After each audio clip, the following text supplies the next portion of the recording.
New deck. Markov. EDH.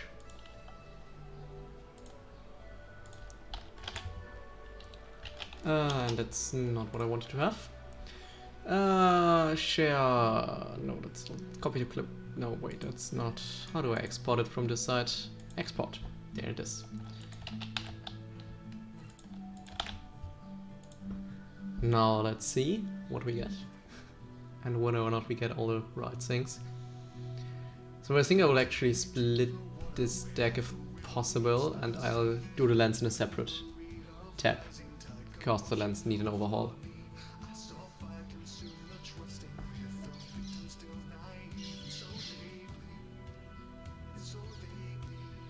Took a long time.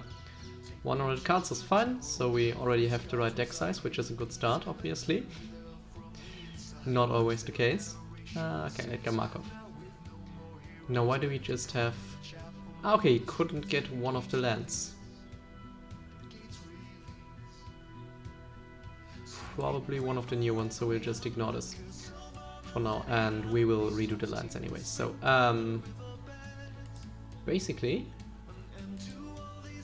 let's do the lands first. Let's copy the deck. Can't rename it because that would be too easy, I guess. Didn't I just copy the deck? Okay, let's try this again. Architect. Let's have a look at my decks. So we have Markov and copy of Markov. Obviously we didn't copy the deck. Okay, so let's... Obviously we didn't save Markov is the issue. So let's do this again.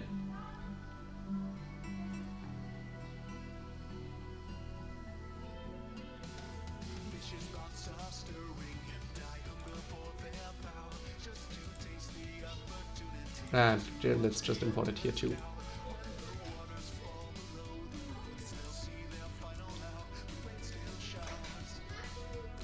Oh, this is quick. Okay, so we got our cards here. Let's just move Edgar here and save this so we don't have to do this again.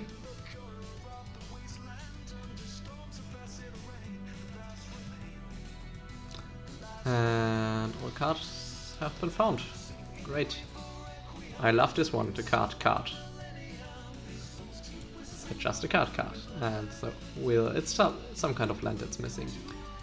So this one we want to rename. By the way, if it's too loud outside, just tell me and I can close the window. Okay, so first of all, let's get rid of everything that's not a land here. So we can actually use this deck to have a look at our land base.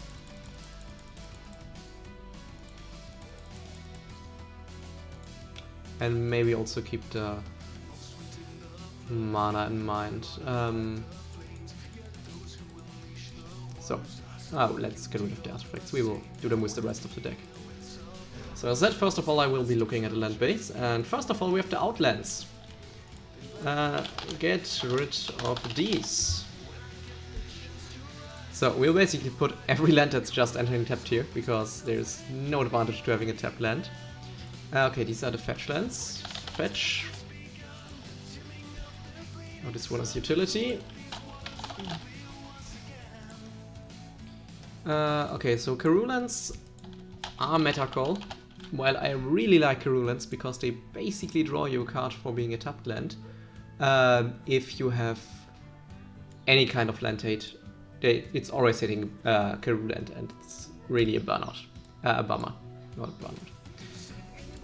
So we have just good lands. Ouch. Okay, so mountains is just basic land. This one is good. I will have a look on whether we need this. Out. Opal Palace is... Let's put this to out for the moment. Okay, we have a second Karoo land. I probably would get rid of at least one of those, but we'll have a look on what to get rid of later.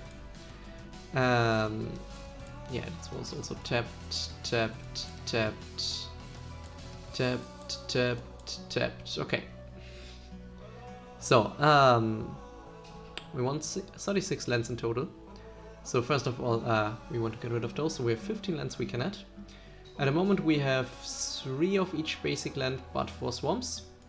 And before we do anything else, we'll just add the fetch lands that are on color and also the shock lands. Because, well, this is great. It doesn't really do anything if you don't have... No, it does do stuff, but it doesn't do as much as it could without shock lands. So, we'll add a shock lands. What are they all called? Shock lands MTG. And then we'll have a look at the deck, and then we'll fine tune the mana base afterwards. So we want to have Blood Crypt here. We also want to have a Godless Shrine. With an S, I guess. Yeah, tap lands are really something that is bogging you down. So as I said, I will take your lands as a separate case from the deck for the budget, so upgrade them at whatever pace you like, but I really recommend you to upgrade lands early-ish if you can afford it. So I just ordered 3 sets of fetch lands to finally get all the fetch lands that I need.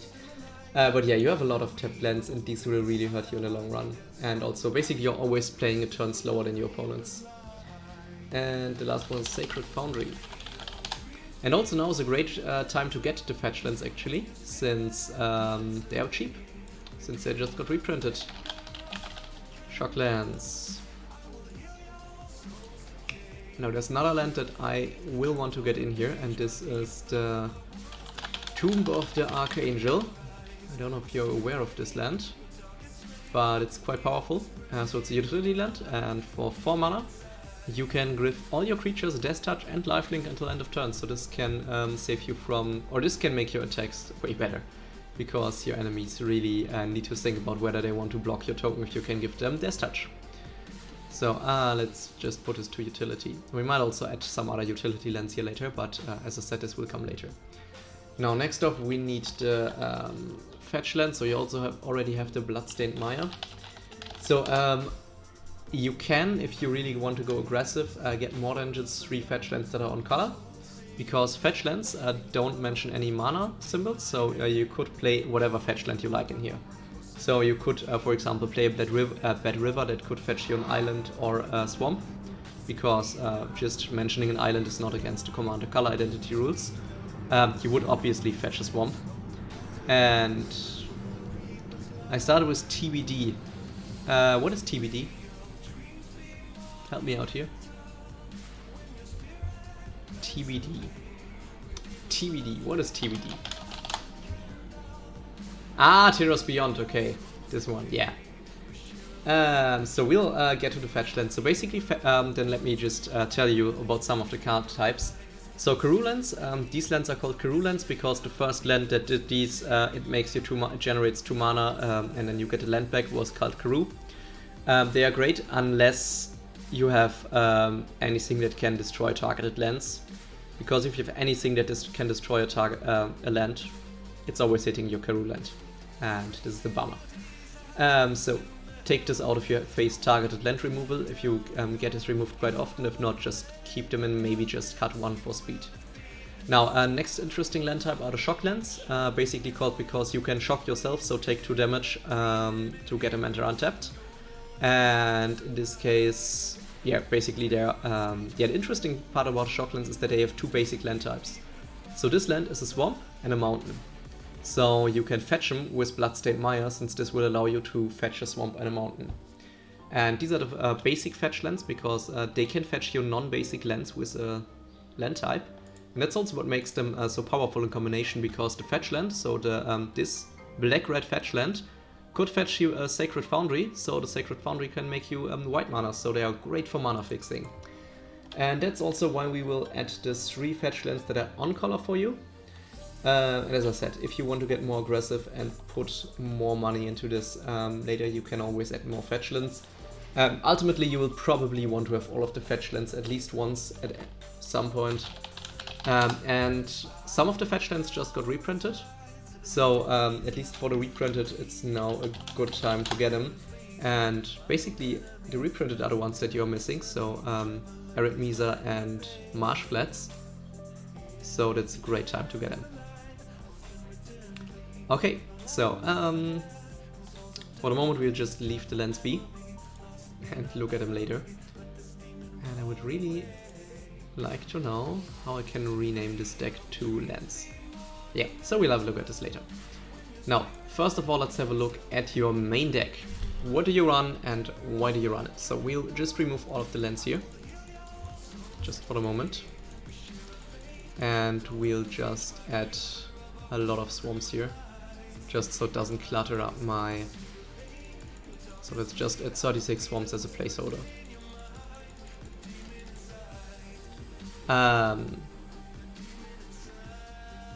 So, okay, let's have a look at this. We can get rid of this card. This was some kind of land. I'm Brady. Hi there. Click settings on bottom left. You can rename the deck from there. Oh, that sounds great. Ah, thank you a lot. Markov lands. And hello, Rockhausen, I guess. Okay, now let's have a look at these cards. So first of all, what cards do you run? You run this one as draw. Again, draw. Okay, so this one is goat. We'll just leave it here for the moment. So we have a board wipe. Not quite sure if you really want to play this board wipe though. I mean, you can always target your small vampires, but we'll have a look. There are some better board wipes released right now that you could use.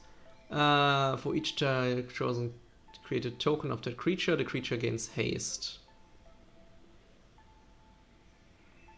So the issue with Kindred Charge is really the legendary rule, if you have a lot of legendaries, but we'll have a look at this later on whether we want to cut this. New Blood is a great piece of removal with vampires. Removal. So we have Siphon Mind, which will let your enemies discard a card and will also let you draw cards. That's fine, so we'll put this to draw. And we have Read the Bones. So I think your draw spells won't have enough impact for your game with how long your games usually last.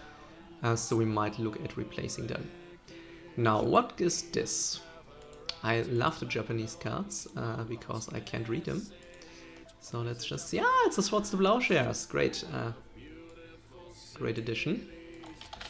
Swords to Plowshares. So we have the removal here. And yeah, it's the one that gains life. Perfect. So we have another draw. We have some removal here. We have Mortify. We have Go for the Throat. We have this one. I would probably add a Chaos Orb, but we'll have a look at this. Artifact, Enchantment, or Planeswalker. So it's only this. Yeah, okay, we just put it to removal for now. Removal, and this one is also removal that gets around some stuff. Now we have Mana Stones.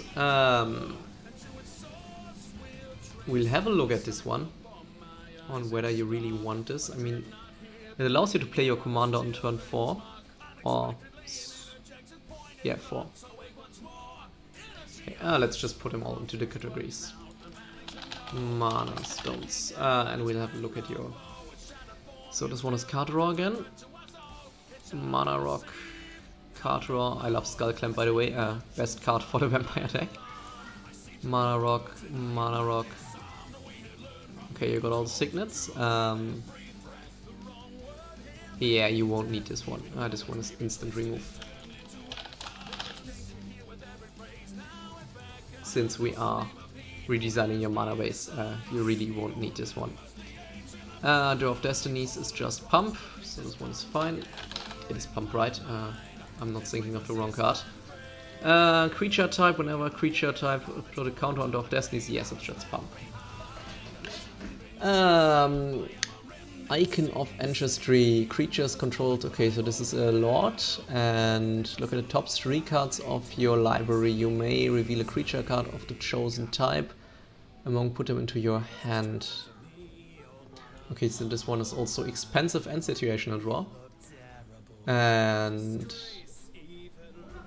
so this one is a support for your sex theme that you claimed you have going on. So this one is this is the first card I actually see for sacrificing stuff. We'll have a look at this. So my bot again saw that yup is a bad word. Japanese art again.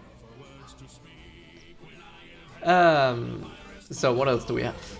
Stansia Masquerade, attacking vampires. Oh yeah, okay, vampires get +1/+1 and it has madness if they do something, so we put us to pump, win more. Having this card is nice, but you first need to connect, and if you can connect, you probably already have enough. So Sanguine Blood is a life gain, and if you want Sanguine Blood, you might as well. Do you mind combos? So this is life gain that you have. Outpost Siege, exile top card. Okay, so this is either impulse draw or. Okay, so this one, we'll put this one to draw as well. This one is protection. Protection. Whenever enchanted players attack, create a... So this one is useless. We'll remove this since it does not synergize with your deck. So this again is sex synergy. Sexy. So we put it here. Now, do you hear them, by the way? I can close the window if they are too loud. Okay, and now we have your vampire. So let's first have a look on if there are any bad vampires. So this one is a little bit of stacks. This one is fine for the sex theme. And this target opponent is...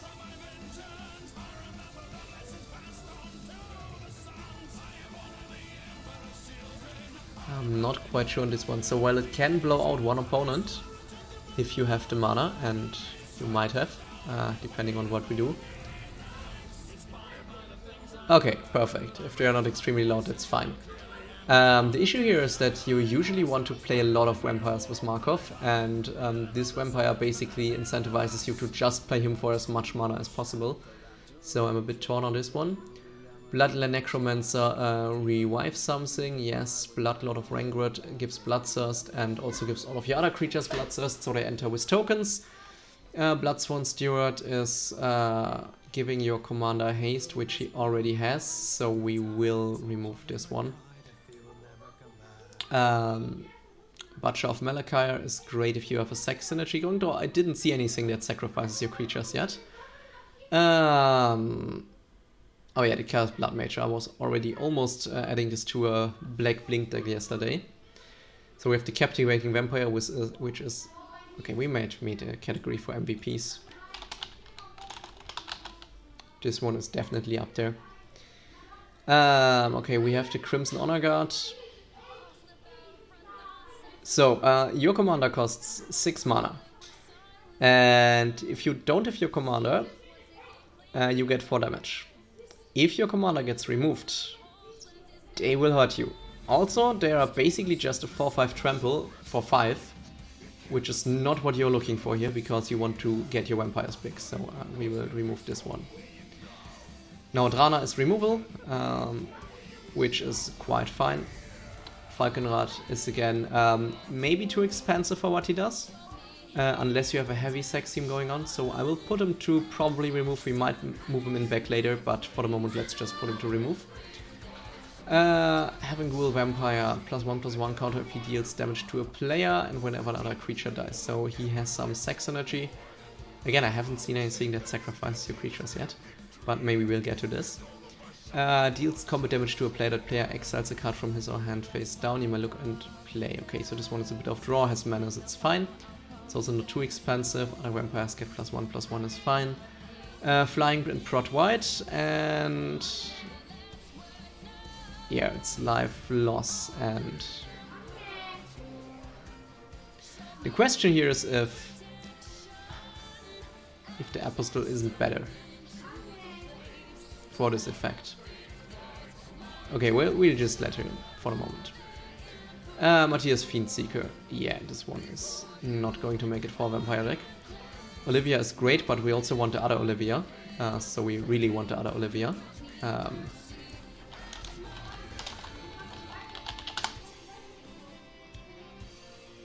Because this Olivia, in case you don't know her, Olivia Voldaren.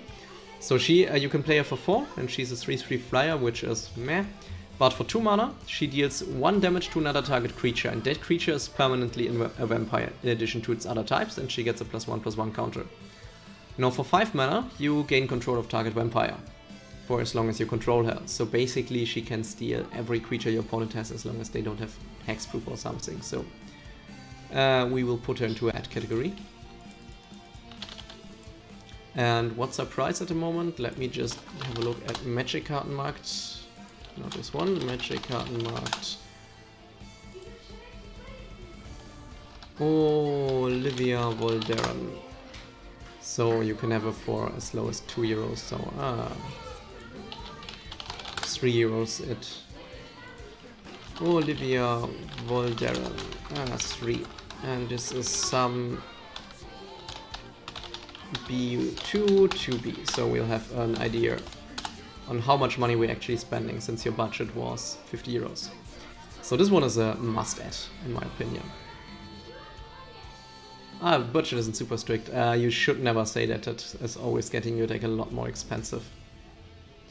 Okay, perfect. You have the Nighthawk Scavenger, which is great, and also the... Do you have the other one? Okay, we'll have a look at this. We have the Blood Witch, which is fine-ish. We have Olivia. Yeah, it's fine-ish. Patron of the Wine enters the battlefield, target, okay, destroys a creature. And it, yeah, buffs your vampires, that's fine. Rakish Air is fine since it buffs all your vampires and is a vampire itself. This is not going to happen too much, so we'll just not do this. Whenever another creature dies, put 2+1/+1 counter. Whenever another player loses the game, yeah, also too expensive for the deck since we need to speed this up. This one is also not doing it. The Lord here is fine. Tice Drinker is fine with Exort, and give me a setting. Vein Drinker deals damage equal to its power to target creature, so it's again removable even though it's... Ah yeah, and here's the Vampire Nighthawk. Okay, so we probably want to get this up to 36 or 30 creatures at least, so we will need some vampires. And now I have to find a box with all of my vampire cards. Just to remind myself what vampires actually exist.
I guess. Tutorial, no.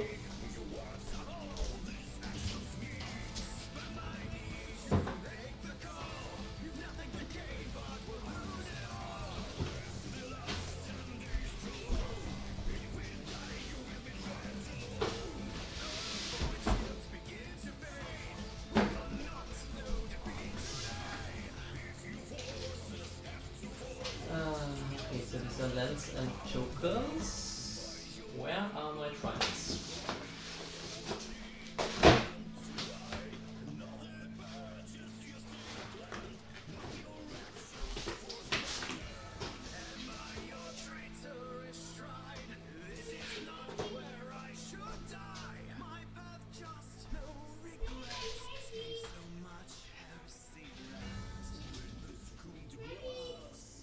Ah, here they are.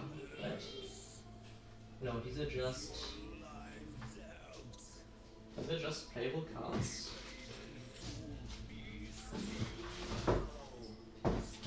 Give me a second, I have a little bit of issues of locating the cards. Ah, here's tribal, perfect. I just found my tribal section.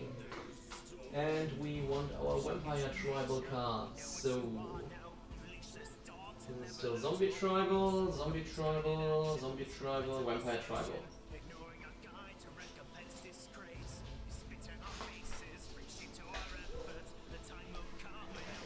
Okay, there I am. So I got my vampire tribal cards. So first of all, the big question is, how does he want to sacrifice any creatures? Because he doesn't have anything to sacrifice, so we're probably not going for the sacrifice route here.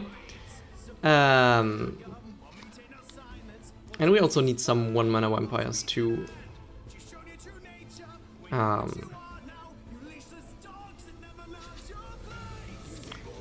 so what do we have here? We already have this one in, this one is already in. So you want this one is already in, This one. Okay, we don't need this one since it's too expensive. This one. This one, Champion of Dusk, sure. Probably too expensive.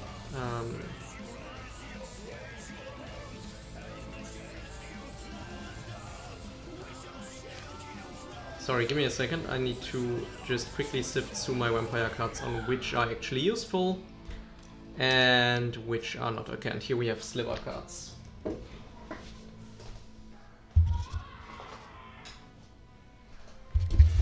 So, and since I haven't played a vampire deck in ages, I will now get something to drink.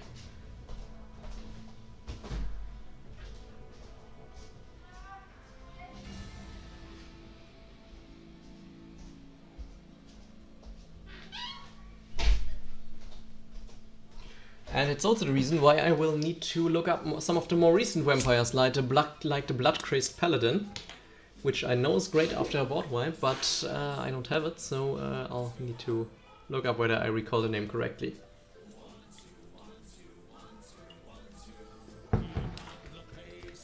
So, first of all, let's... Okay, first of all, let's take this. So you wanted to play an aggro deck, I heard. So this one is probably...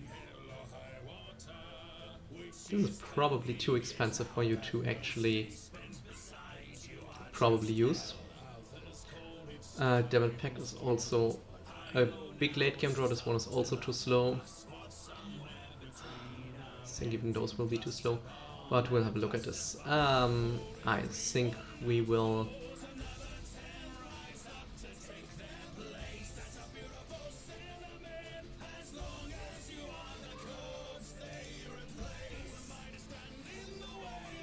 Huh. Okay, we'll... I'm not sure on Kindred Charge and I'm also not sure on Disruptive Decorum. I mean, it gets the blockers open, so that's fine. So we will also remove Go for this road, since we will want better removal.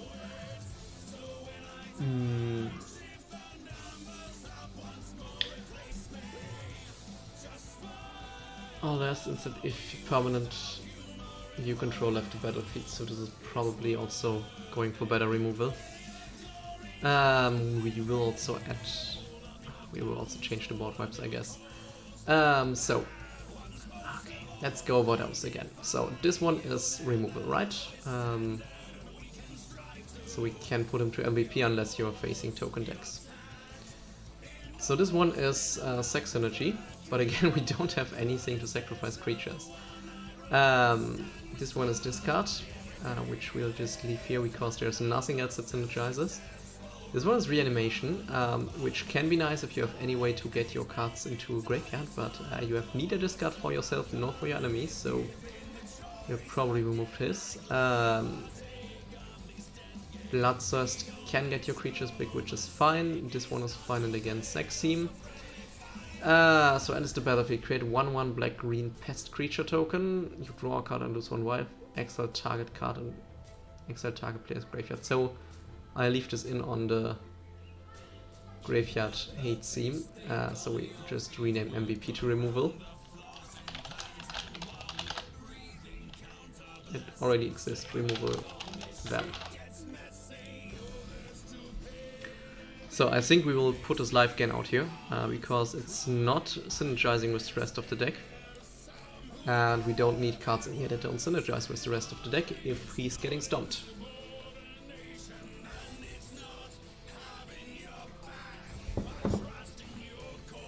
Now, Vandrinker deals damage to Exquisite Blood. Give me a second, what was this?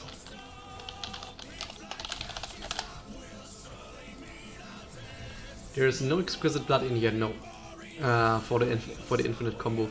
Also, he's not playing any tutors, so it might come up once in a blue moon to actually have both of them in here. So either he goes for life gain or he just ignores it. I don't like to put his combo in without any tutors because usually it will just end up not doing much. And I don't reckon I have the budget for tutors here, so we'll just try to tune this to an aggressive deck. So we will have a look at the creatures later and try to figure out where to add more creatures, and we will add some more 1 and 2 mana vampires. So the game plan will basically be turn 1 play a vampire, turn 2 play vampire or mana stone, and then have a lot of vampires once the commander hits and then just win the game. What do we really want to add is Qatar's Crusade. Qatar's Crusade. There we have it. Because this one is just golden in this deck. Okay, so what else do we have? We have just good creatures, good efficient vampires. Like Vampire Nighthawk. The Tice Drinker is also an efficient vampire, which can synergize with life game, but this one is also just a good efficient vampire. Rakish Ire is a not so good but still efficient dish vampire. Olivia is a good efficient vampire with... yeah, this one is fine. Legion Lieutenant is a lord, so that's also fine and something we need.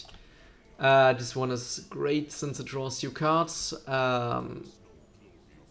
I'll allow this one on the basis that it... I'm not sure this one. Okay, so Vein Drinker deals damage equal to its power to target creature. So the issue here is that this one is really expensive, and we see this a lot here. He has a lot of really expensive cards. And as you can see, his... yeah. Basically on turn 6 he wants to play his commander and win on the turn 6 or the turn after that. So we don't really want to have too many turn 6 cards here. We'll also probably remove most of the sack seams since there is no sack outlet in here. And not having a single sack outlet is quite bad if you want. It's quite bad if you want to sacrifice creatures. So this one is again sack seams. So wait a second, give me. Whenever it deals damage to... yeah, no. We can have this for 1 mana basically. So this one is gone. So Patron of the Wine. Yeah, this one is great for Graveyard Hate. So this one is golden. I'm not quite sold on these cards at the moment. So we'll just leave them in here for now. Okay, now let's have a look at other good vampires that we can add here. So we could go for Bishop of Rebirth to get something back from the graveyard, but what's the cost of... yeah, it's just a 3 mana. I mean, he can get a Captivating Vampire back from the graveyard with it, but... so we want Elendra Duskgrowth, because Elendra is just awesome. Elendra Duskgrowth. So basically, Elendra has lifelink. For 4 mana, she's a 1/1, which is quite bad. But whenever another creature dies, she gets +1/+1. And when she dies, you create X tokens, where X is the number of vampires that you lost. So she's a bit of board wipe protection.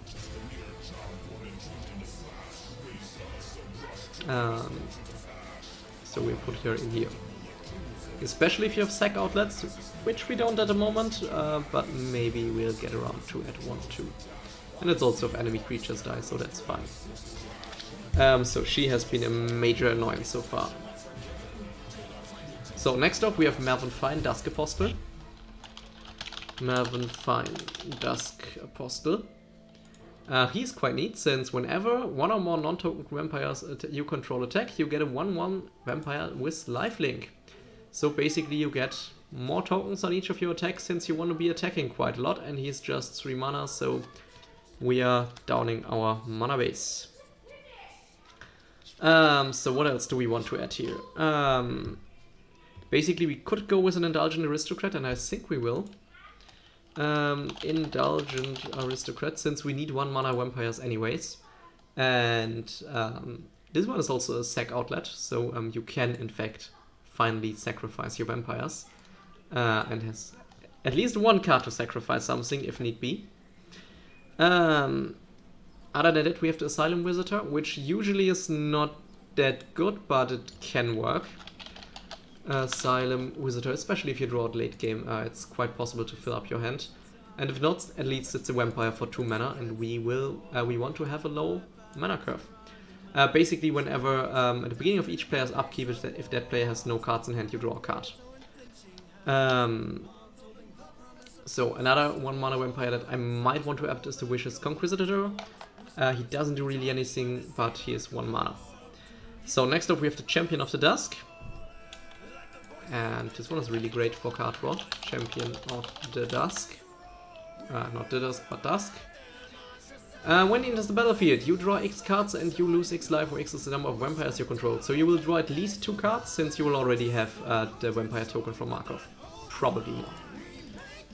I will really have to look at the prices later. So next off we have the Oathbound Vampire, and this one gets back. Oathbound Vampire. So even if we are not going,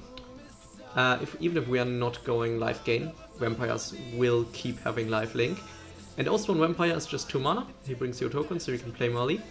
And he enters tapped. That's meh, but fine. And you can play him from your graveyard if you gained life this turn, so he comes back. So next up we have Eiferer der Legion. What's it called in English? Obviously the site won't tell me. Eiferer der Legion MTG. Wie heißt diese Karte auf Englisch? Dusk Legion Zealot. So this is again another vampire for just 2 mana, and as you can see we try to get a mana curve down. Dusk Legion Zealot is a vampire for 2 mana that draws you a card, so basically replaces itself. You could say you cycle and get 2 vampire tokens. So basically this card is cycling 2 mana, pay 1 life, get 2 vampire tokens. And we didn't want to add him here, but in the other. Dusk Legion Zealot, and we really need to get some more early game in here.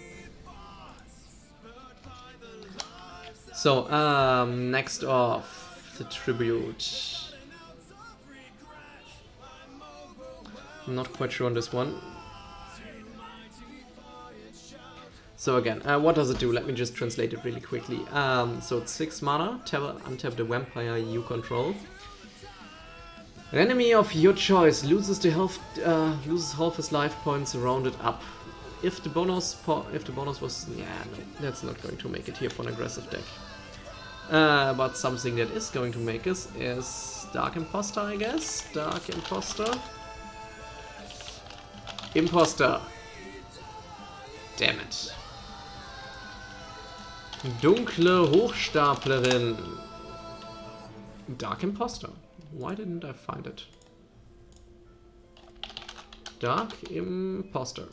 Ah, Impostor. Okay, yeah. Once you write it right. So next up we have the again a 2 mana creature. Herzlicher Vampir. Herzlicher. So this one is Cordial Vampire. Again, you get just +1/+1 whenever all of your vampires. Sorry. If any creature dies, all of your vampires get +1/+1. Cordial Vampire. And on that note, we are in the wrong again. Cordial Vampire. And we also want to add a Bloodcrazed Paladin.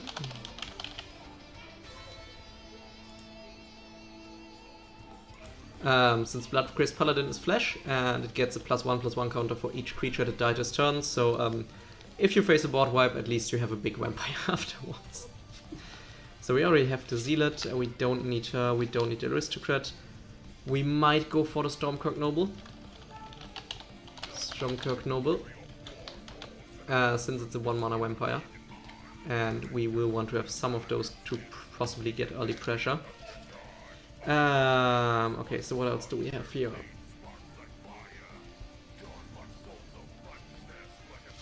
Pulse Tracker. Okay, wait, just let me put this once here. This one is not dead. Falconrod Gorger is great. Falconrod Gorger.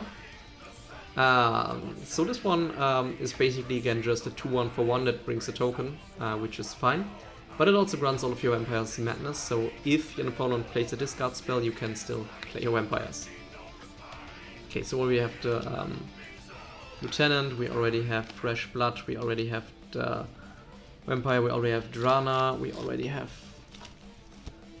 this, already have this, already have this, already have this.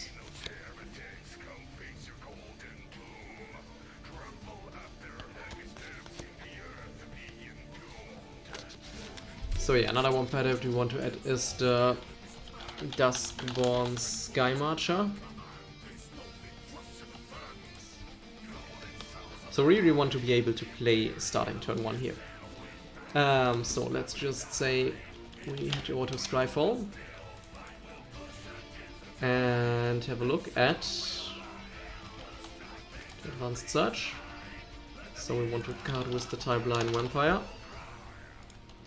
Commander is red, black and white, and mana cost is 1.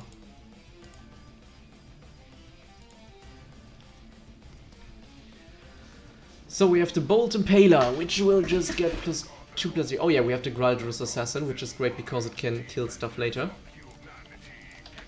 Graldrus Assassin. So it's an early vampire, and if you level it up, it can kill stuff.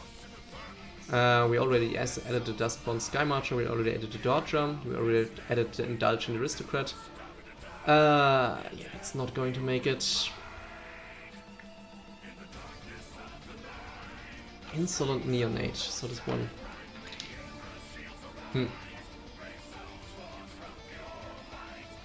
Probably not, but Knight of the Evil Legion is great. So we will want to add this one, if it isn't too expensive. Knight of the Evil Legion. 2 euros, that's fine. For an aggressive creature. So we could add Pulse Tracker, which is fine-ish.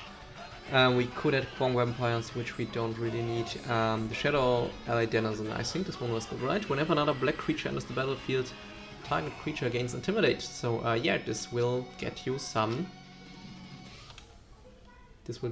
evasion. So we will add this one, because this will allow you can make more favorable attacks. Especially if you somehow give your creatures Death Touch. And who would do this, right? Shadow Ally Denizen. Okay, so we have this one. Sky Marcher Ascent. Has flying as long as you have the City's Blessing. And this is just a 2-1 for 1, that's fine-ish, but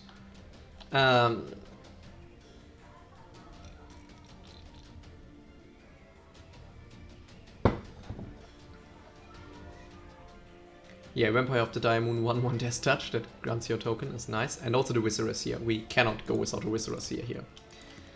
Viscera Seer, so it's another sack outlet. And last of all, we want Vampire of the Diamond.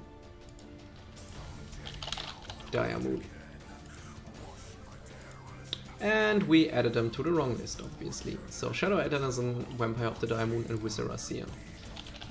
Shadow Ally Denizen. I think I will just put this over here. I'll just make this small. What was it? Viscera Seer. No, this is not what I wanted. Viscera Seer. And the last card that we wanted to get in here was the Vampire of the Dire Moon. Okay. So let's save this for the moment. So this one is a sec. Okay, just let's put him to the ad for the moment.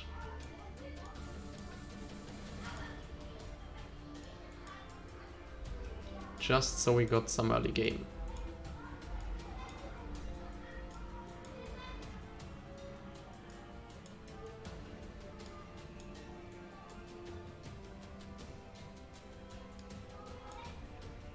Okay. So next up, let's have a look at the H-Rack and Markov decks for any cards that I missed. We will probably need some pump. Did I add Cutter's Crusade already? Yeah, I did. Perfect. Markov. Edgar. Edgar. Edgar. Or not, I guess. Commanders, 3 color, Madu. There's Madu. He should be in the top. Ah, there he is. Yeah, so Dam is a great new card that we can add if we have the money. So what else do we want to add? Esper Sentinel is just so good that you could actually add him, but we won't. We have this one. Yeah, Drana, Liberator of Malakir could be nice, because she's also just 3 mana. And she will also pump your creatures, so we'll just add her in case she's not too expensive. Okay, we'll cut some cards later because I think we're going over budget here. Yeah, what we also want to add is a Teferi's Protection while we are at it for going over budget. Teferi's Protection. And how about we have a version of it that we can actually read?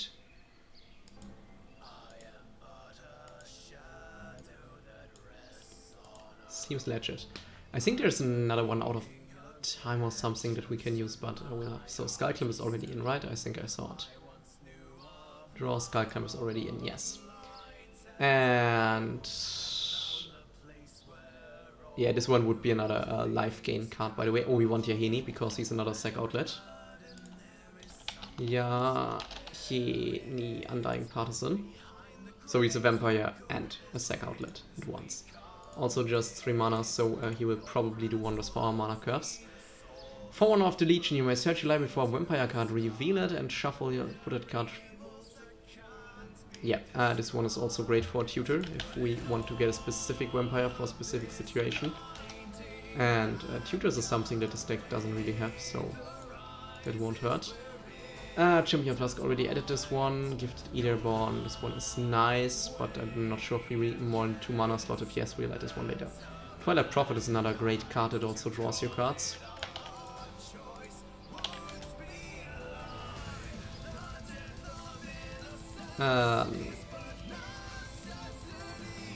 So basically Twilight Prophet has Ascent, so if you have 10 or more permanents, which is quite easy. So imagine you play her turn 4, she comes into play, so that's 5 cards. You get a token, that's 6 cards. And so basically if you play 2 other vampires, you're already ascended. And at the beginning of your upkeep, if you have the City's Blessing, reveal the top card of your library and put it into your hand. Each opponent loses X life and you gain X life, where X is the converted card mana's cost. So you kill your opponents, you gain life, you gain cards. You also have a vampire that's flying, but she's hugely expensive, I just now realized, so we might need to cut her again. We'll have a look at where not to cut her later.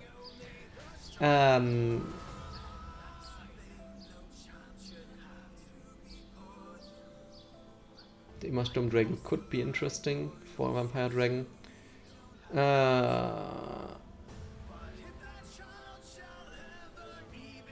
Now, what else? Oh yeah, Vampire Hexmage. Too strong not to play. So she seems innocent, since she is just black and 2/1 first strike. But you can sacrifice her and remove all counter from target permanent, so she can just one-hit Planeswalkers. You simply remove all loyalty counters from a Planeswalker and done. Also nice for some other instances, but mainly for killing Planeswalker. And what was the name again? Vampire Hexmage. So this one is a must play in a Vampire deck, not in a Planeswalker deck, obviously. Okay, we have the Traitor of Get. Yeah, this one is an, again, Graveyard Hate. A bit on the expensive side, so we may need to cut it again. But yeah, we may need to cut it again. Okay, what else do we have? Shadow Adenizing Editors, Legion, Vanguard. Oh yeah, well, nice, another sack outlet. Since he wanted this to go in a sack direction, why not indulge this?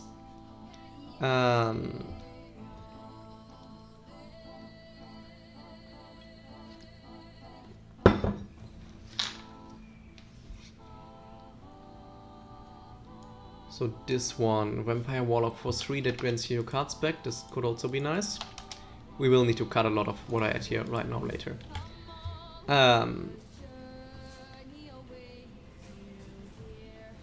Bloodgust again is a very expensive vampire.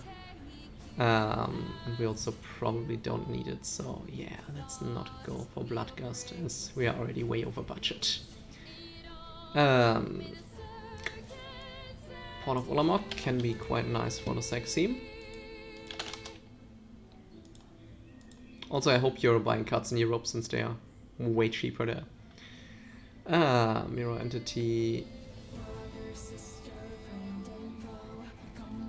I'm unsure on Blood Tracker, because he can reliably, reliably draw your cards, so we let him. And we will probably try to get rid of all of the card draw that's not a vampire.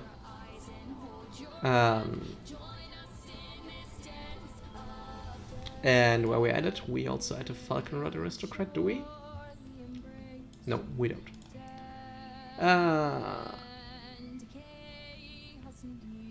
So this one is nice because you can either play it for 2 or for 3 and an opponent gets rid of a creature. And since we are not playing a huge Reanimator theme, the only issue is that he's quite heavy on the color cost. But as we are fixing the mana base later, we can hopefully get rid of the problem. So we already added Teferi's Protection. Oh yeah, we want to add a Boros Charm as well.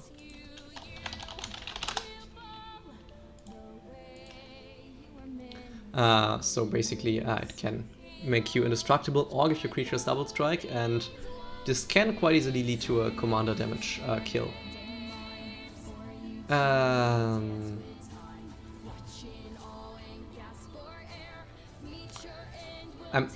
almost willing to put a Steel Shaper's Gift in this deck just to find a Skull Clamp. Or another Black Tutor, just to find a Skull Clamp.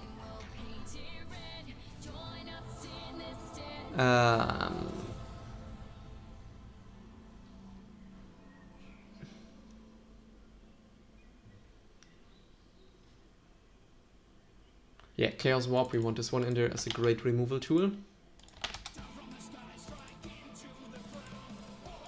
Yeah, this one is not okay since it's cover, so I cannot hear this song. So let's start here again. We already play Generous Gift, right? Yeah, I think we already do.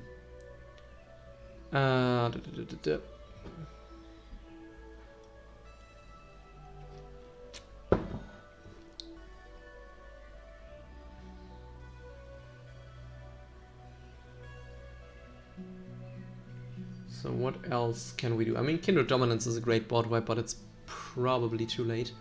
Oh yeah, we want to add an Academy's Awakening to our lands later. Where are our lands? Here. Because this will help him with his issues of getting blown out.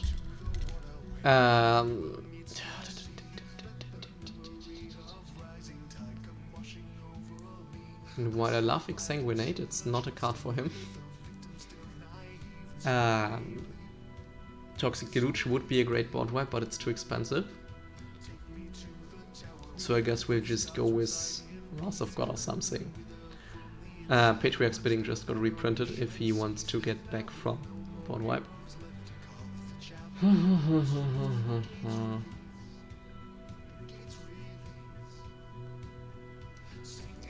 Now, let's have a look at the deck. So we already know what we want to remove. Can I just copy this list somehow? No. So this is removed for sure. Yeah, this is all a guaranteed removal. Now, we have some cards to add, and later we'll have probably a lot of cards to cut. So I think we'll also cut a Blood Witch since she's too expensive.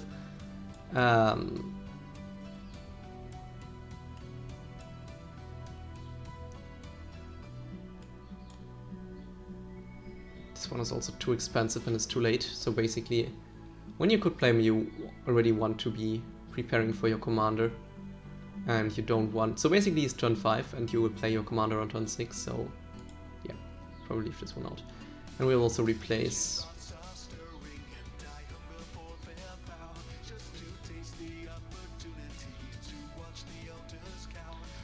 So, he told me he's losing 2 enchantments. It's a bit pity that he's not playing green, because we could give him the green enchantment that can board wipe enchantments every turn. So how many cards do we have at the moment? I think 120 or something, 115, yeah. So, we will want to give him more efficient board wipe, so we'll basically add a Doomscar. I think we want to go up to 3 board wipes, right? Right. Yeah. Let's add a Doomscar here, since it's...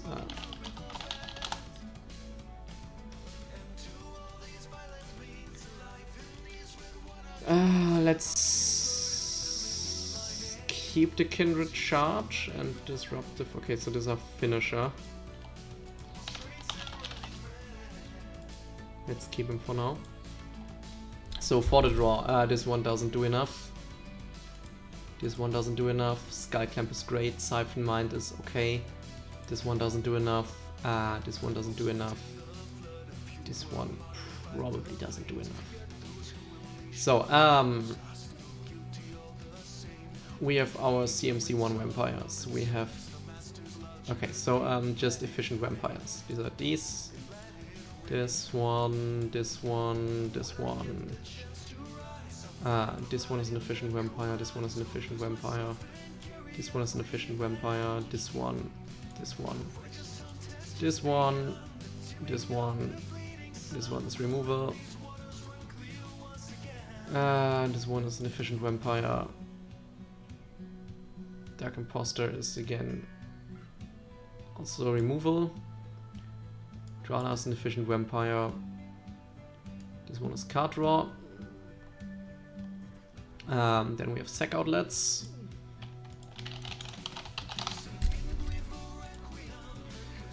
So this one is a sack outlet. This one is recursion, so not really card draw, but we'll put it into card draw just to not inflate the seams here. Yeah, we'll also put this one to removal. So this one is efficient vampire, this one is removal. This one is card draw. This one is protection, and we don't have any protection at the moment, right? Yes, we don't have any protection, great.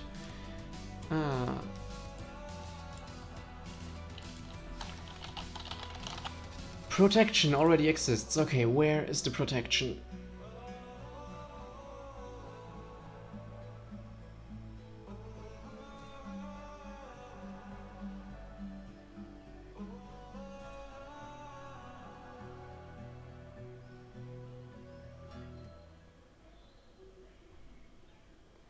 Also, this is not doing it since this is no vampire. And we get the effect from vampires better. But where are my protection cards?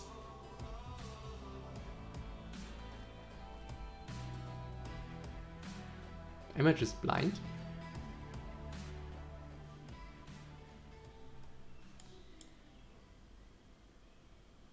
Am I just blind?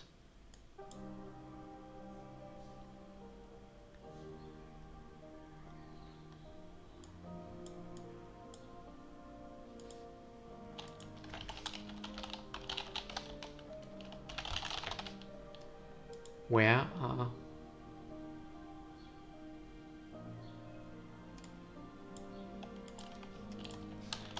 Protection. This category already... So let's just put it to protection 1. So this one just pumps your creatures. We don't really need this, we have more efficient ways to do this. And black market also is too expensive, that late we won't really need the mana since we are cutting a lot of the expensive stuff. So what else do we have? This one can also be card draw, but we'll just put it to an efficient vampire. This is protection. This is protection. This one is just an efficient vampire. This one is just an efficient vampire. This one supports the sex theme.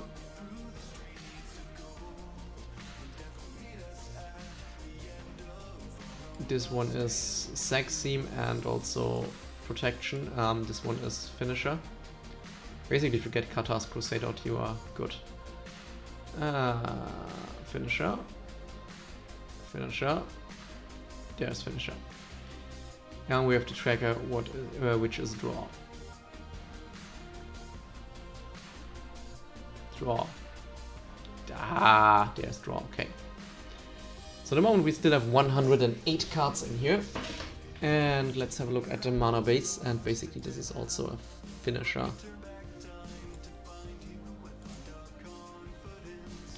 Yeah, okay, we are a bit heavy on black, right?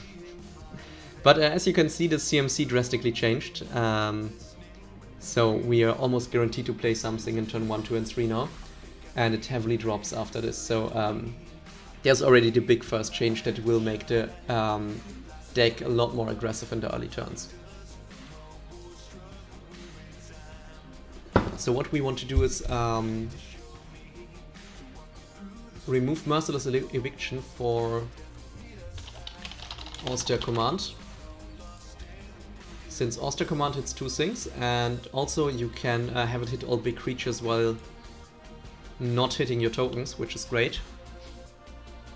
Since tokens have a converted mana cost of... Or basically you can just hit big creatures with it, that's perfect. I think we missed some sack outlets. Yeah, here, this one. Okay, so what else do we want to do? I think we remove the Power Stone since we don't have... Yeah, we have a heavy color requirement on our mana, so we don't really need a Power Stone for anything.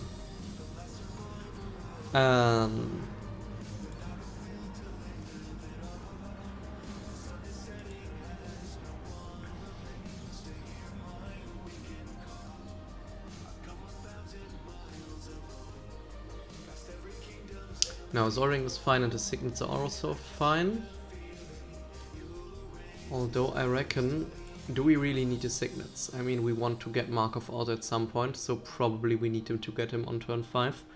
But if we want the signets, we also want the talismans, and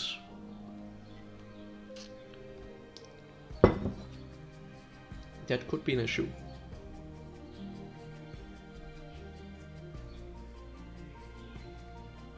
Okay. Let's leave it here for the moment.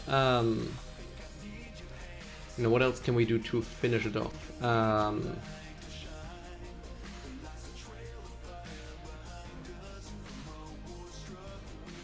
You could have the Phyrexian Altar, which is always broken in basically every deck. But that's not what we're looking for. Oh yeah, we want an anointed... The fuck, it got to 50 euros! So we want the Legion's Landing, because this is fine, and it's... While it's not creating your next vampire, it can create you vampires later. So I quite like this. And it's also mana ramp. And it's easy to attack with 3 creatures in this deck. Anointed Possession. Really, is it really that expensive, or is it just American sites again?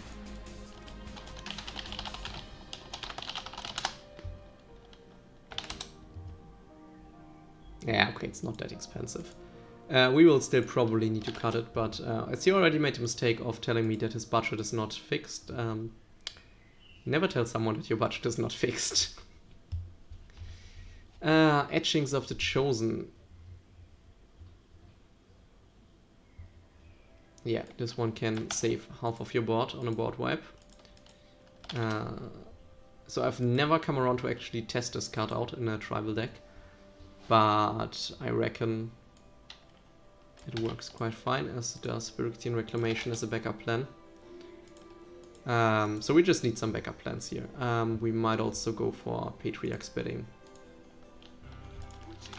since it just got reprinted, and if he's not facing too many tribal decks, which is basically what he told me when he said he's losing to enchantments, he will probably not have too many issues with reviving his opponent's creatures. Reconnaissance is just too good of a card not to play it. So Reconnaissance is one of my pet cards, basically, that I like to play. Basically, it's 1 white, and for 0 mana, you can remove target attacking creature you control from combat and untap it. And it doesn't deal any combat damage and doesn't receive any combat damage. Now, first of all, this already allows you to make great trades, because you can just attack with everything and then pull back whatever you don't want to have blocked. But there's a trick to this card, and that is that this card was printed before the combat rules were changed and when combat damage still used to go on this deck. And since this is not the case anymore, and combat now has the combat step cleanup phase, you can actually use this card after you dealt combat damage. So your creature deals damage, and then you untap your creature and remove it from the combat. So this is for 1 white mana, all your creatures have vigilance, and whenever an opponent forces an unfavorable trait on you, just ignore it. And this is just, yeah, a bit broken. Yeah, okay, so we don't add a Grave Pact, I think, since we are not that heavy into the sacrifice theme. We don't need an Ansem. Oh yeah, we want Zorin. Is this the one that we want? You may put a vampire card from your hand onto the battlefield. Yes, so 3 mana, play any vampire from your hand is nice.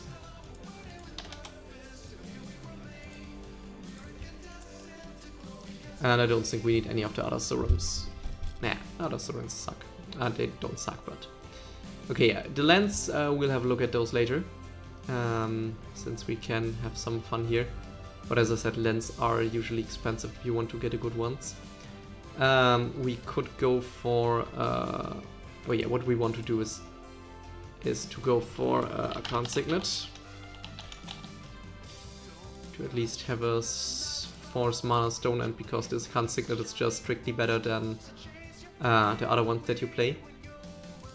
And I'm really not sure if you will really need the Mana Stones in here, but if you feel you need them, yeah, basically, if you feel you need the Mana Stones, let them in. You can also add Talismans of Indulgence, Conviction, and whatever the last one is called. But I don't feel you really need the Mana Stones, so, yeah. Don't feel you really need them, but we'll have a look now. Okay, so this one should be a good base for our deck. So, our CMC is you will have something to play on turn 1, 2, and 3, basically. And that's also what you want. And this means if you play Vampire on turn 1, 2, and 3, you already have 6 creatures on turn 4 to attack with. And even if all these creatures are just 2/2s because you just hit 1 buff for them, this is 12 damage you can deal on turn 4. And basically, if you have something to buff them, it's easily killing someone on turn 5 or 6. So killing the first person. We added some protection, and we will add more protection, because being blown out is one of the worst things to happen to you, basically. But we'll do it with lands, I think. So now the question is, what do we cut? And now,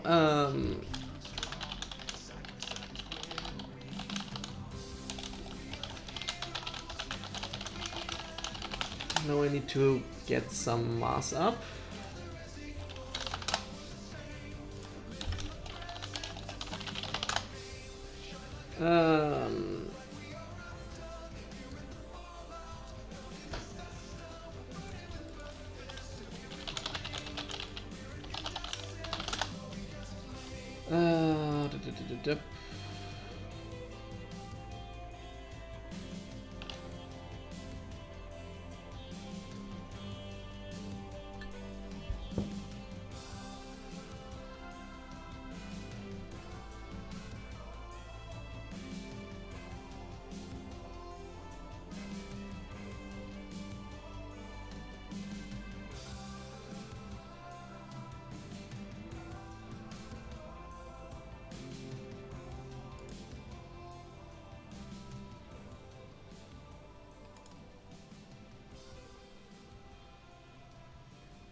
Hmm.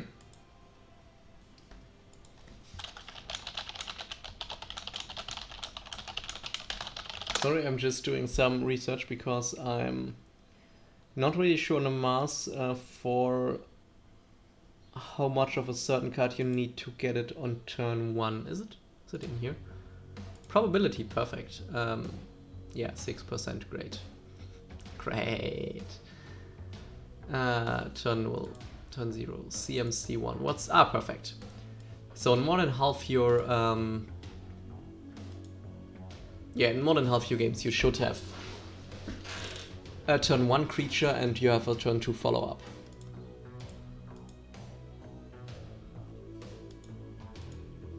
So until turn 6 you should have yeah.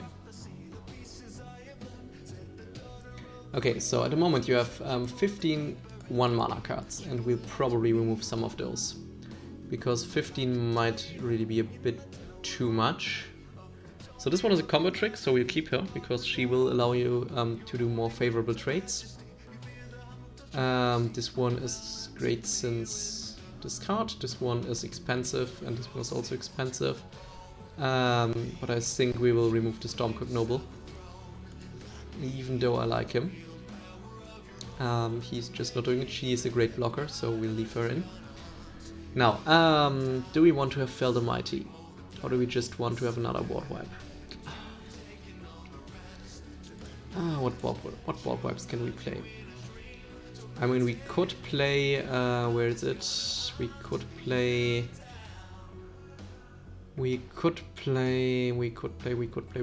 Toxic Deluge, but it's too expensive, plus Famous Act, but it's too expensive. And we also want something that hits enchantment. I have the feeling we want to have something that hits more than just... What's the new phasing board wipe? What's the exact wording on this one? No, not Settle the Wreckage, not Teferi's Regret. Teferi's Regret? Who made this card? Out of Time. When Out of Time enters the battlefield, untap all creatures, then phase them out until Out of Time leaves the battlefield. Put a time count on Out of Time for each creature phased out this way. Yeah, no. Probably not going to do it.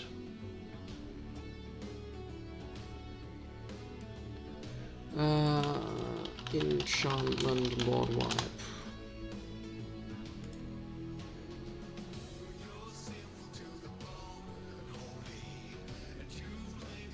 Yeah, Terminus is... Okay. Okay, what can we cut? So I have a feeling that you usually play this one just to draw a card. Since it doesn't have flash, so we'll probably cut something more expensive. Okay, where are our expensive creatures? This one draws your card, it's perfect.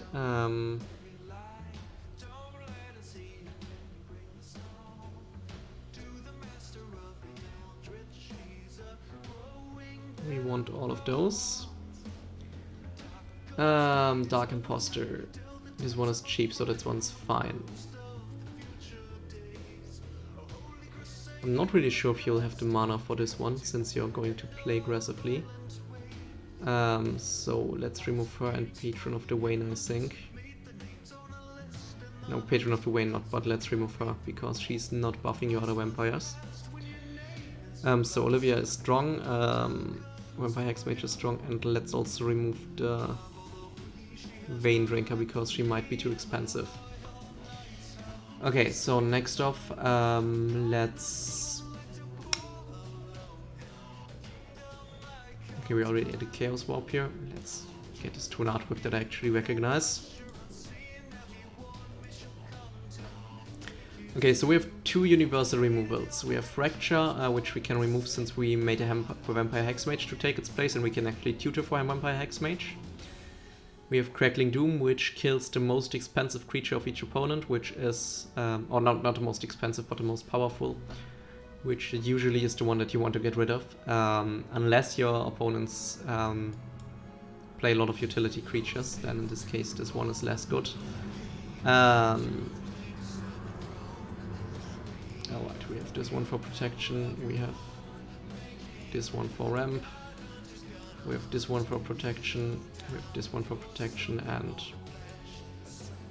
anointed possession for win more.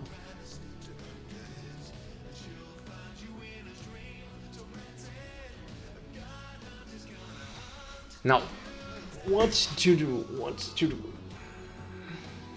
Basically, what I need to do now is to reorganize the entire deck.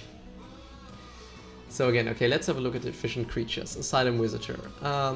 Just draws you a card. This one pumps your vampires. Do I already have a pump category? No. We already do, in fact. Where is it?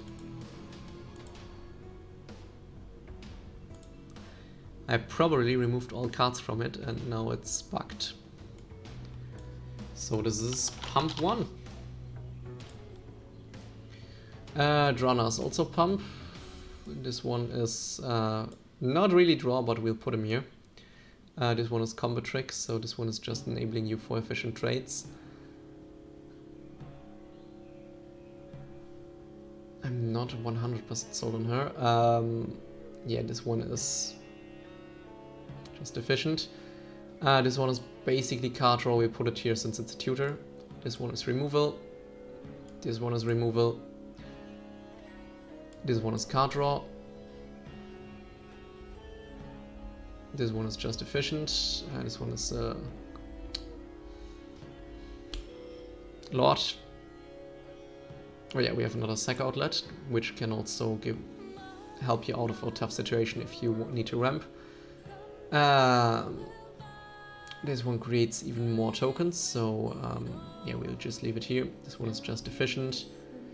This one is recurring, so we'll put it to... It's not really fitting the protection. Let's put it to the sack seam, since we can sack this one repeatedly. This one is just efficient. Rakish Ire is a pump. Shadow Allied Denizens. This one is also for better trades, as a Stormcur Captain, and the Tie Drinker is just nice. Vampire is efficient, okay. So we still need to get rid of 11 cards. What does our CMC tell us? We have one card that's for 7 mana, right? Yes, perfect. We have 4 6 mana cards, that's fine. We have 11 5 mana. 6 5 mana cards, that's fine, and we have 11 4 mana, okay.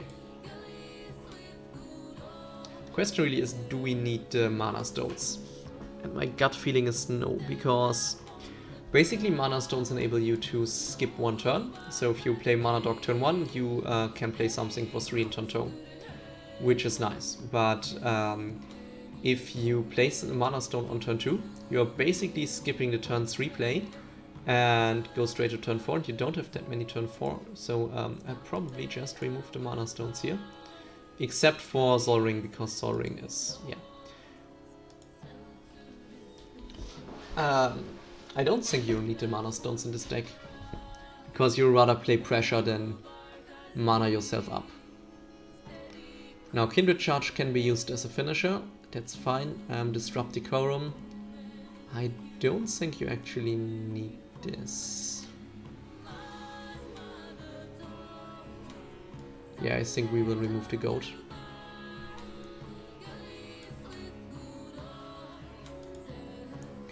And maybe since we... Yeah, no, we won't cut lands, okay. Cutting lands is... basically play the deck once we are finished, and if you feel the need to cut lands because you have too much mana, and you can go down with your land base, but don't do it right now. So this one...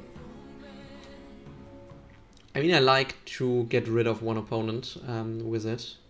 So this one basically just blows out one of your opponents. But it's not really going for the... I mean, you can use it if you know your opponent has a board wipe.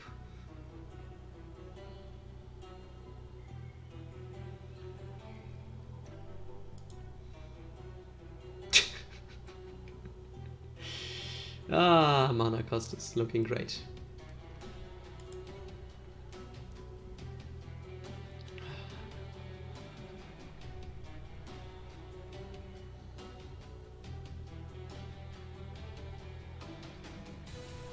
I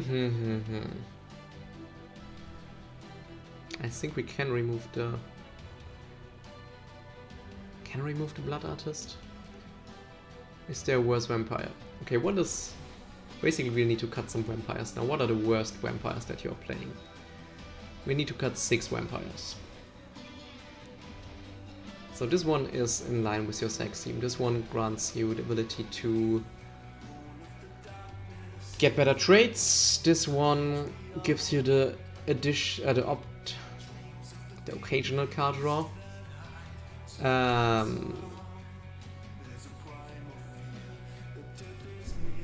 If we need to cut a 1 mana vampire, we will cut the Knight of the Leap Legion.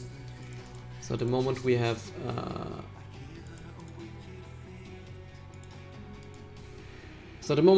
70% chance to get a 1 mana card on turn 1. And so if I cut a Knight of the Even Legion, let's just try this one out. How much does it affect the chance? In this case, we have a 62 now. We want a Knight of the Legion. Knight of the Even Legion. Because we usually want to really start off going turn 1 and just keep the aggression going. So we won't remove anything that's 1 mana. So we can already put everything that's 1 mana to 1 mana. CMC 1 aggression.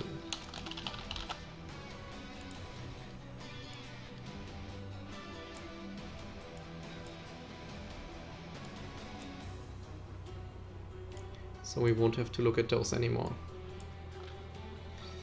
Skull Clamp is also CMC 1. It's not really aggression, but it's fine to have a Skull Clamp on turn 1. Indulgent Aristocrat is another sack outlet that we can play for CMC 1 and Viscera CS and sack outlet as well. And we also have the Cruel Just Assassin. The only thing that you really don't want to play on turn 1 and is the Swords to Plowshares and the Phyrexian Reclamation. And you can still play the Phyrexian Reclamation on turn 1, it just doesn't do anything. So yeah, we basically have 2 less cards on turn 1 that we want to play. But these 12 cards should be nice. Should give you a turn 1 play often enough, especially if you mulligan. So,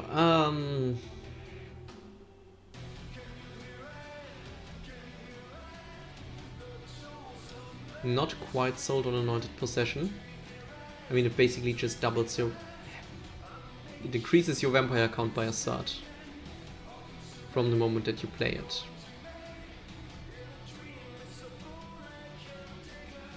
So we put this one to... I don't think it does enough. We put this one to efficient here. Okay, so we need to get rid of 5 more. So let's have a look at the more expensive vampires for CMC 4 and up again. We have a non-token creature. Okay, so this one is Graveyard Hate. This is great. Do you face any Graveyard decks, by the way? And it can also sacrifice stuff if necessary.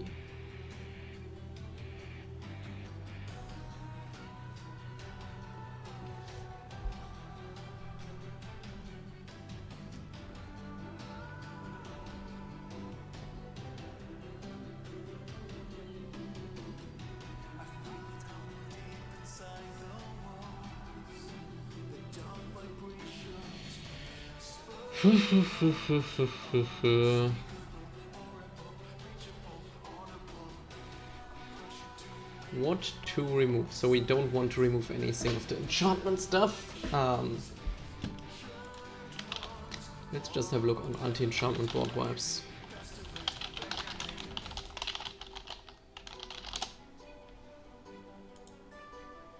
So you're not facing any artifact decks, right? Otherwise I just put in an artifact board wipe.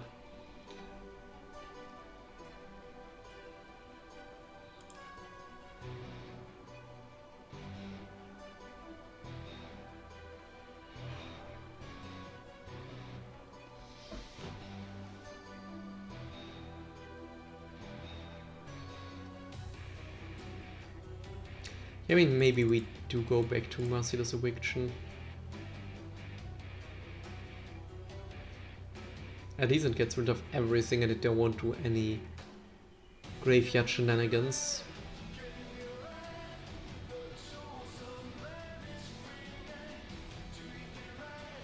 Yeah, I think if your games last longer, it's fine to have this one as a board wipe and not Fell the Mighty.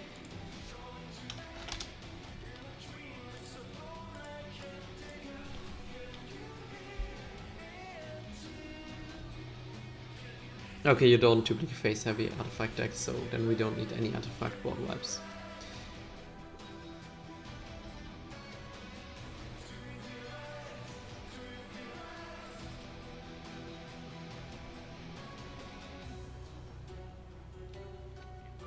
Okay, so basically if we don't know what to cut, we will cut the efficient vampires, but okay, I think we can cut the Tice Drinker. Let me just look up the card. Heliod's Intervention. How many board wipes should be in a deck? This is really not a question that you can answer just like that. So basically it depends heavily on whether you want the board actually wiped or not. So in a deck that is running aggressive like this one and it's heavily creature based, you are usually fine to run a bit lower number of board wipes, so 2 to 3. Just so you can have in a backup case if you get your own creatures wiped and someone else is exploding. If you run something more controlling, you can go up to, I guess, 10 board wipes if you really want to. Obviously the number is lower if you have tutors, because a tutor can tutor you up a board wipe if you really need it. But it really depends on your deck. So if you have a deck that just doesn't really care for your opponent's creatures because you're pillow forting, you don't really need any board wipes at all, because you can get rid of those creatures by another way. So the reason why I'm so low on board wipes here, with, since 3 is what I would consider low, is because he's trying to be really aggressive. So usually these board wipes are really a last resort. So once he plays a board wipe, he almost basically has lost, because he wants to be the one the others want to play board wipes on. That's why we have way more protection cards than board wipe cards. So yeah, if you want to be sure, so I usually, with my regular decks that are not heavily aggressive, I tend to run between 4 and 6 or 7 board wipes. If I don't have anything else to deal with the creatures. So in our case we have quite a lot of removal for creatures, so we don't necessarily need all that many board wipes, and as I said, we want to be really aggressive. That's also why 2 of our board wipes are against... so this board wipe ignores our tokens, because we can have it destroy all artifacts and all enchantments, or just all creatures with CMC 4 or greater. So this leaves our tokens alone. And this one also just exiles all enchantments, usually, I guess, for him if he loses to enchantment deck. So this one is also not an issue. The only one that I put in here that is really creature focused is Domska. And the nice thing about Domska is that since you can foretell it, basically you can foretell it at any point in the game, and even if you face some wheel effects or something, then you can still get Domska back. And wheel effects would be something that I could consider for this deck if you want to go even more aggressive, just to fill your hand up.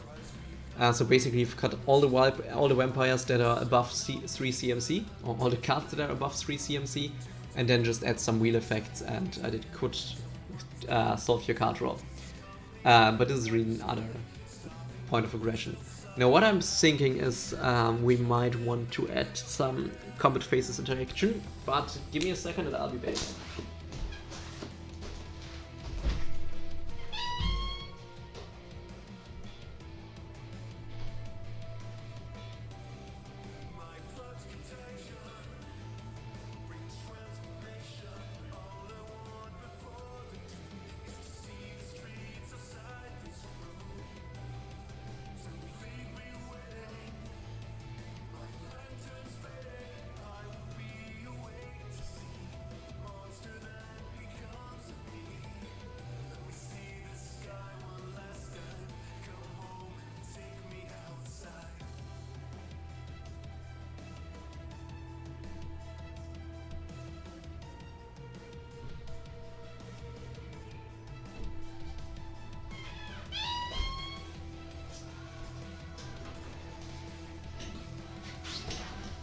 Okay. Basically your deck was really... as you said, you wanted it to be a bit more competitive. I really toned down your mana curve, so I cut a lot of your expensive cards and added a lot of the cheap cards. Since you usually wouldn't think that something like Duskborn Sky Marcher would be worth it to play in Commander, which it usually isn't. But as I said, I just made it way more aggressive. And that's why it's so different, because it's not hey, I'm gonna dog around for the first 3 turns and then start playing the game, but basically when everyone else in your playgroup, according from what I saw from your last deck, when everyone else is starting to play the game, you should already be way into yours and putting on the aggression. And that's why we might need to add some more protection in case your playgroup... Let's get rid of Phyrexian.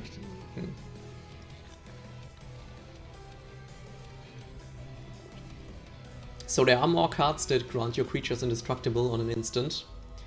Basically, you don't know what board webs you're running into, because there are board webs that kill your creatures, that force you to sacrifice your creatures. There are board webs that put your creatures on the bottom of your library. There are board webs that exile your creatures, and all of these board webs can be countered in a different way, with the exception of Teferi's Protection, which just always counters every board wipe. This is also why I put it in here, even though it's expensive. It will save your ass and cause a lot of salt with whoever played board wipes.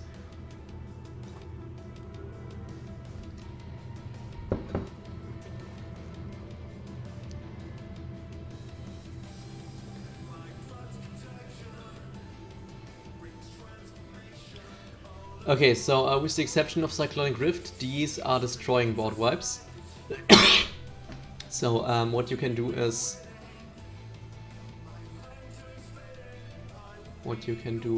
yeah, basically for destroying... If they give you... So a Cyclonic Rift should be way less of a problem right now, because yes, it gives you your cards back, but as your cards are really cheap, you can play them out quite quickly.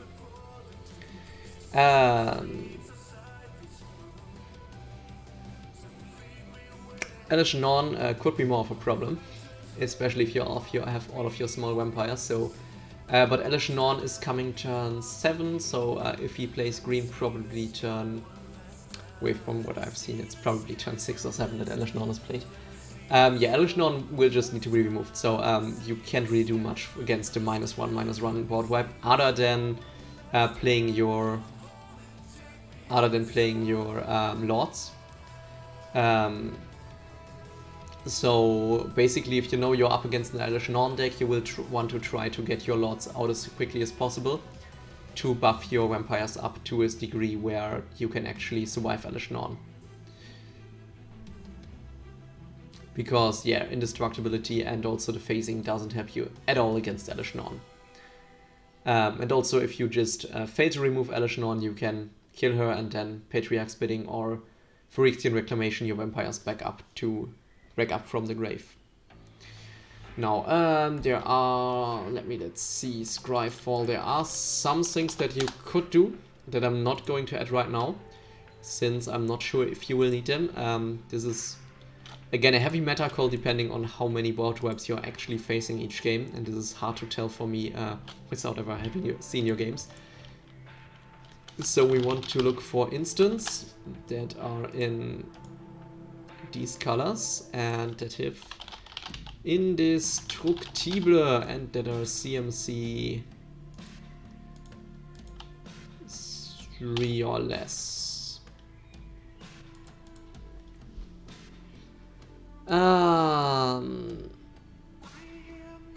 So we already added the Boros Charm.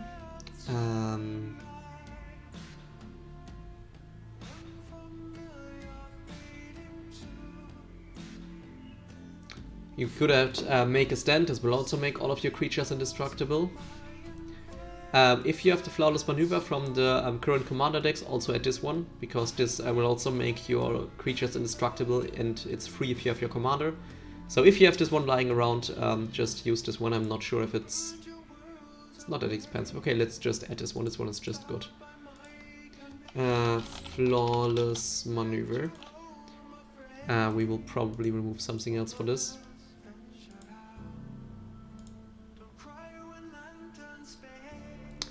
You own a Vampiric and a Demonic Tutor. The issue with tutors is, with what I've built the deck towards, you're not really looking for that specific cards. We'll have a look at the tutors now, but it's interesting to know that you have a Vampiric and a Demonic tutor lying around. Yeah, here that's also an interesting thing. Root 1 defenses for 3 mana.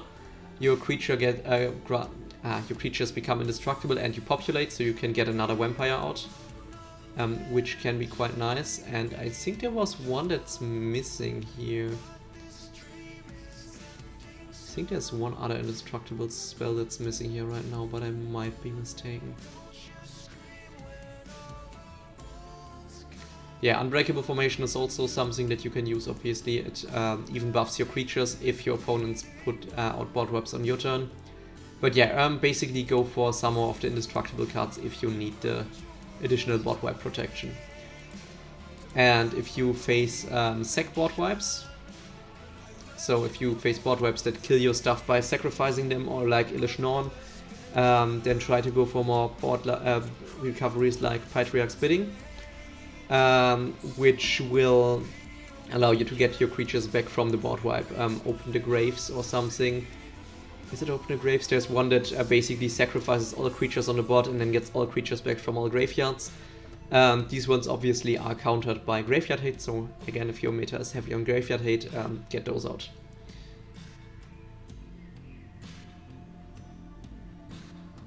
They were too competitive, which isn't a problem anymore. So as I said, thing with tutors is tutors slow you down. So tutors give you a lot of choice, but they are slowing you down.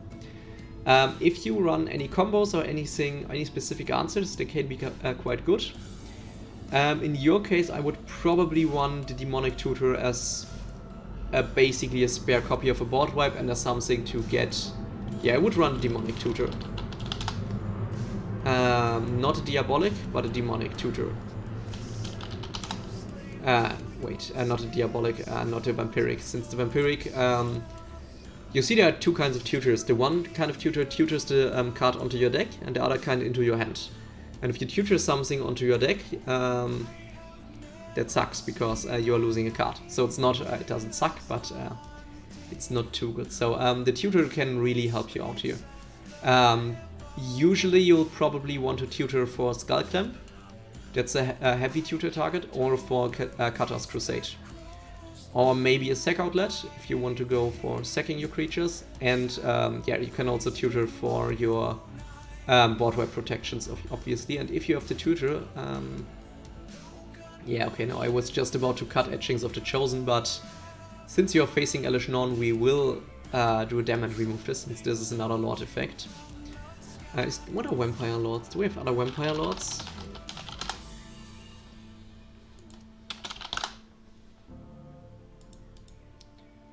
I mean, we have the Bloodline Keeper, but this one needs to transform.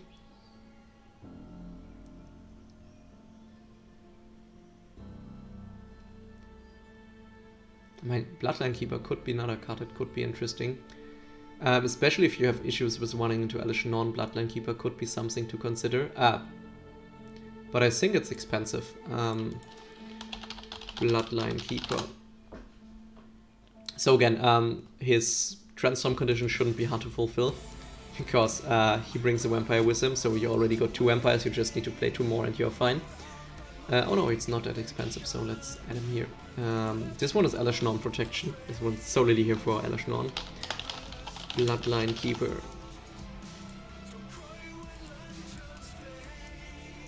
So this one is also for the pump.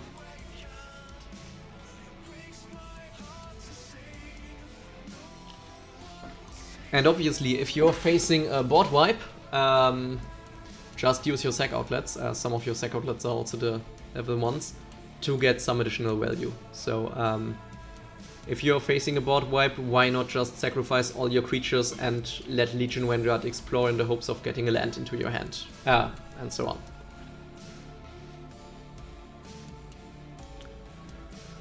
So now the question is Eleven fast enough? So we need to cut 7 cards. And also don't see Edgar Markov as your end-all be-all. You can now just simply kill your opponents with your vampire army. So he's basically your commander because he grants you access to the colors and because he creates all the vampires, but he's more of a backup plan, to be honest. So you don't need him to win your games.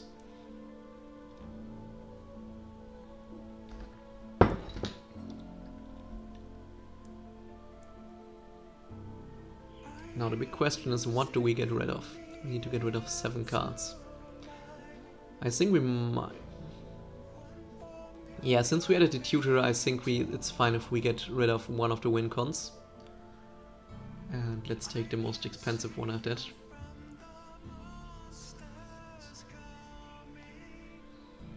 Okay, so no, we won't get rid of any of those. Sexy. How many CMC2 cards do we have? Okay, we are a bit low on CMC2, so we won't remove any more CMC2 cards.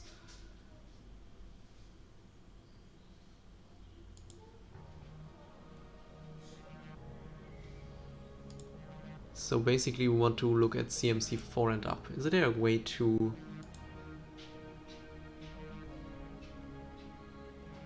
No, there's not.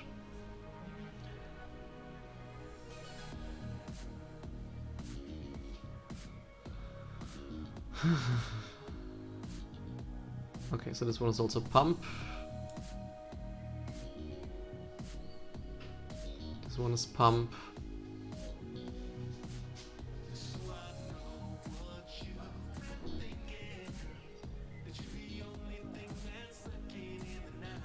I think we can get rid of Siphon Mind because turn 4 is not a turn where you want to draw cards, but where you want to play more vampires.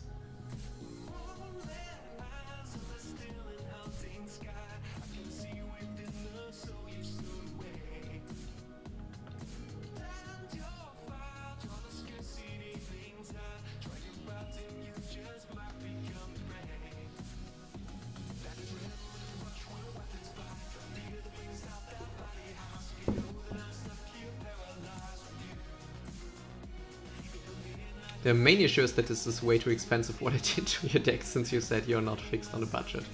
So probably get rid of Teferi's Protection since it's quite expensive, even though it helps you against everything. So Teferi's Protection is awesome and you will use it in basically every deck that includes white that you will ever play, but if that's over budget, just go with Root Bond Defense, which is just giving all your creatures indestructible, but yeah, it should be fine for this.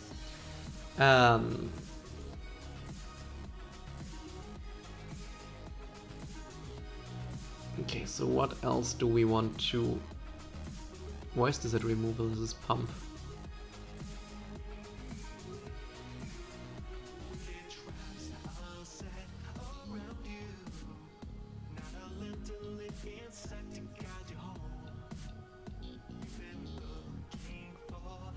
Yeah, I think we'll also remove Mortify since we added a Chaos Warp, and this is a more universal answer.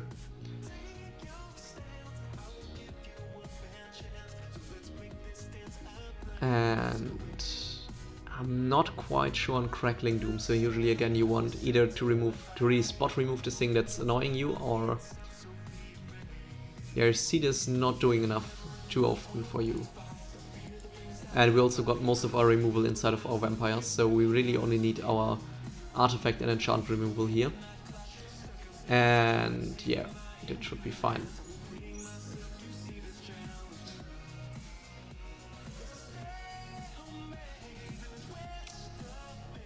So again, I'll cut Anointed Procession solely on the basis that it's a very expensive card.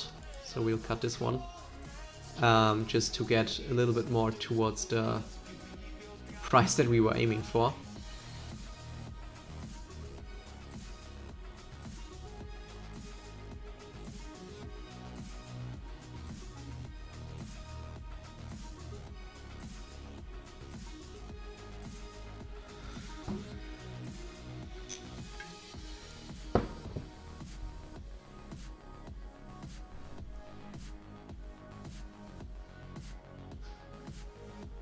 And I think we'll also cut a Ritualist because we won't have that much mana.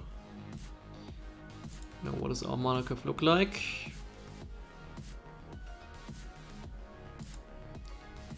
What's the probability to have a CMC2 card. Yeah, okay, so you should have something to play on turn 2. In all but one of 6 games you can play something on turn 2. And if you mulligan, you will always have something. Okay, so that's fine.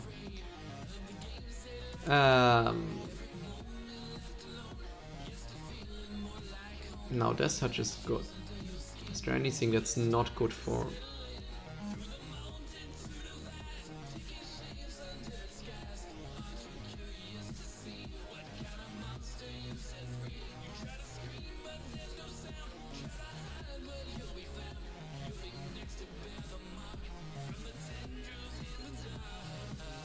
Sorry, we need to remove one more card.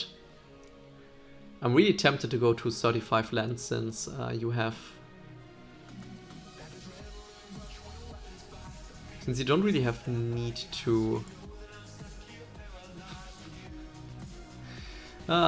with too low of an amount of red cards.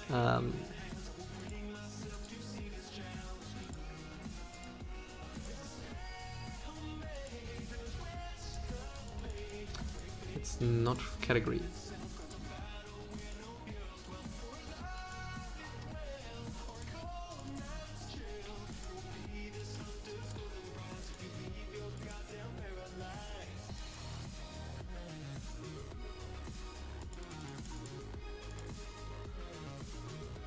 What else do we want to remove? I mean, we want to let it swat the plowshares in.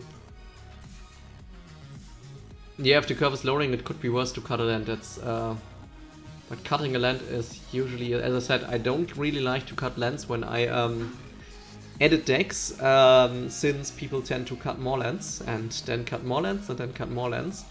But I think for this deck, 35 or maybe even 34 lands could be fine.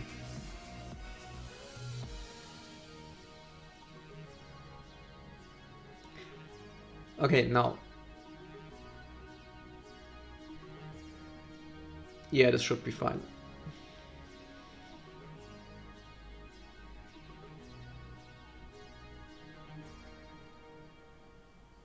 So as I said, just try to play the deck if you find that you have too much mana, if you have that you draw too many lands and not enough vampires, just remove lands and add card draw. Okay, so now let's have a look at your mana base. As I say, the mana base edit that I will do is something to work towards and nothing that you will need to do right now. So we'll just get rid of all of the tapped lands right now. We'll also get rid of 3 of the mountains, because you only have, if we get back to your deck and we look at your CMC. Oh, let's just look at the cards. Basically you have 1, 2, 3, 4, 5 cards, 6 cards with red mana. And looking at your mana, you have the ability to fetch red mana with these cards. You have 3 shocklands, so you already got 6 red mana sources, and you will also have some crew red mana sources. But we will cut basically everything that's red and white. Red and black is fine in this case. Yeah, basically we will cut almost anything that's black, red and white. Oh, and I almost forgot, I wanted to add another card to your deck. Enchantment, Unlimited Combat.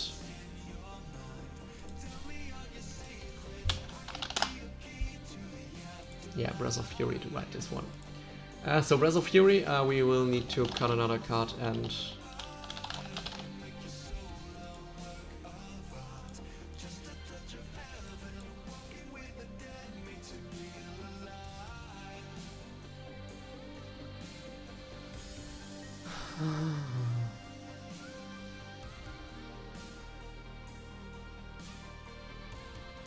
Yeah, you really don't want tapped lands in this deck. So tapped lands are really an issue. I know it doesn't feel that way when you have them, and it feels like you want to have as much mana fixing as possible, but you don't... Oi? Ah, hello Tilo, na? Yeah, but try to run the lowest amount of tapped lands as possible.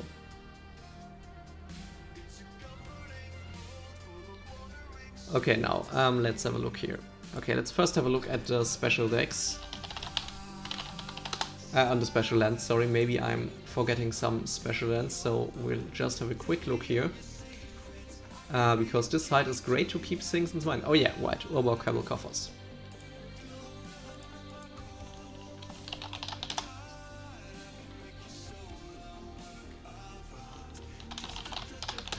So if you played Modern Horizons 2, you might have this. If not, the combo is around 30 to 40 euros, I think. But you will play this combo in basically every deck that runs black. So Urbok will just transform all lands in play. Important, all lands, also your opponent's lands, into swamps. And then Cable Coffers will give you black mana for each swamp you control. Now, one important note here is that Cable Coffer doesn't do anything on its own, so that's an issue. So we might need to add another land. And another note is that... Sorry. Other note is that you could try... so if you play this, you could also justify running Fills. Fills is a creature that says if Fills is in your graveyard, all of your creatures have Swamp Walk. Since all of your opponent's lands are swamps, all of your creatures would be unblockable. So this is something to consider whether or not you want to add Fills in this if you want to play this combo. Since this combo is quite expensive, this is up to you, obviously. Wall of the Archangel, we already added this one. Now we want to add this castle since it can draw you a card. So a card draw on a land is always great. If you need to get back into the game late. We also want a Rogue's Passage. And this is the wrong deck list again. I hate it. Save. So, castle. And the Rogue's Passage. So the castle should usually come in untapped since we are playing a lot of swamps. And Rogue's Passage can make Edgar unblockable, which will easily lead to him killing someone with command damage. So if you have a look at Edgar, he starts with 4/4. If he deals damage to a player, he gets a +1/+1 counter. So first turn you do 4 damage, second turn you do 5 damage, so you are 9 damage, and third turn you do 6 damage, so you are 15 damage. And fourth turn you will do 7 damage, so you're on 22 damage. Now, since you only need 21 damage to kill someone with command damage, this is already killing someone. He gets a counter on attack phase. Ha, sorry, you're right. As I said, I didn't play this deck in years. So basically it's 5, 6, 7, so this is 18.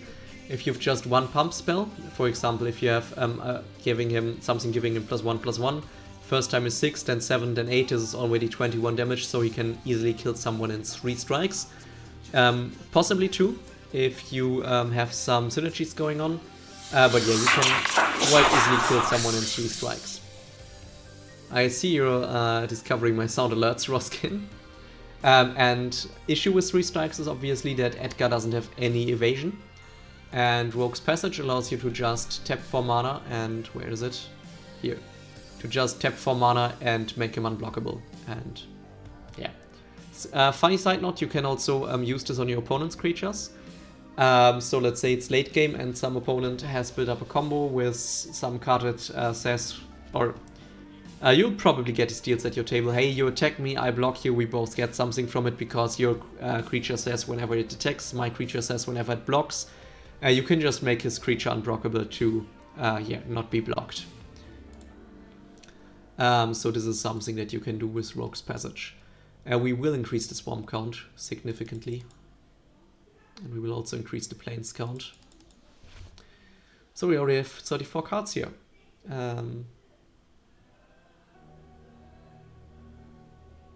Now another card that I want to add is Myriad Landscape. Do I want to add Myriad Landscape? No, you don't need Myriad Landscape in this deck. But I also didn't want to remove the mountain.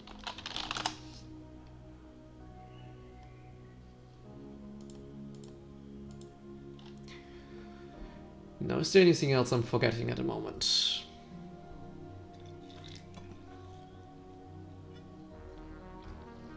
Oh yeah, right, the Hideaway Land. So this one is one of the few lands that enters tapped in your deck, but this one is worth it. So I don't know if you're aware of the Hideaway Lands. The Hideaway Lands are a cycle of lands. Basically, if the lands enter the battlefield tapped, and if they enter, when they enter the battlefield, you look at the top 4 cards of your library and put one of them in exile under the land. And if you fulfill a certain condition, you can play those cards for free, basically. Not really for free, it's 2 mana, but... so in case of Windbrisk Kites, the condition is that you may play the exiled cards without paying its mana costs if you attacked with 3 or more creatures this turn. So basically, if you had 2 vampires enter the battlefield and attack with them, you can play one of your cards for free. And this is quite nice on a land, so we'll add this one, even if it's a tap land. And you usually don't want tap lands, but since this land basically draws your card, it should be fine-ish.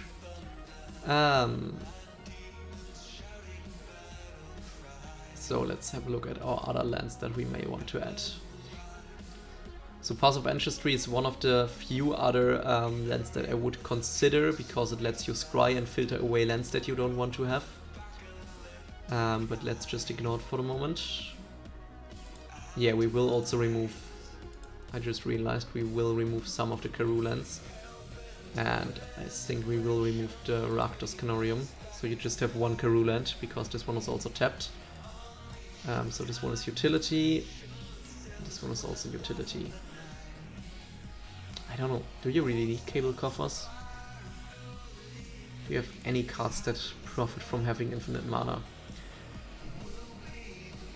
Infinite black mana. No, so not infinite, but many black mana. So you have the Butcher of Malakir, which is just expensive. You have this one, which you can pump mana into to draw cards, so you have 2 cards.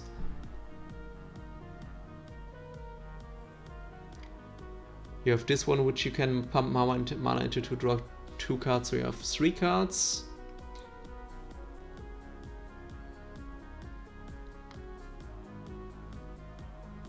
What else do you have? You have this one to sack creatures and put counters on him, which is not that important. This one is also not that important. You can level him up, so let's say that's 4 cards, even if it's not that necessary. You can pump the Eben Knight to Eternity, so that's fine.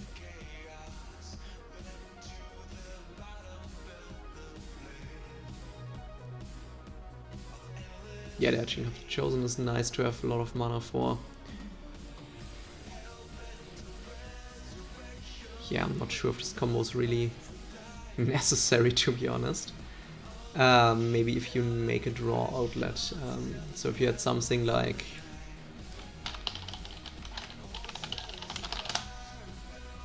If you had something like Greed in your deck. Wir können dann auch Hot spielen, Tilo. So if you had something like Greed in your deck, which is for black mana, just draw a card, this could be interesting.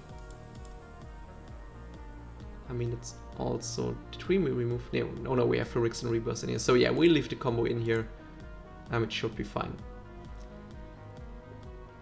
So, let's have a look for... So what is our mana curve at the moment? Or our mana distribution? So at the moment we have a bit of red mana, we have lots of black mana and a bit of white mana. So we are currently playing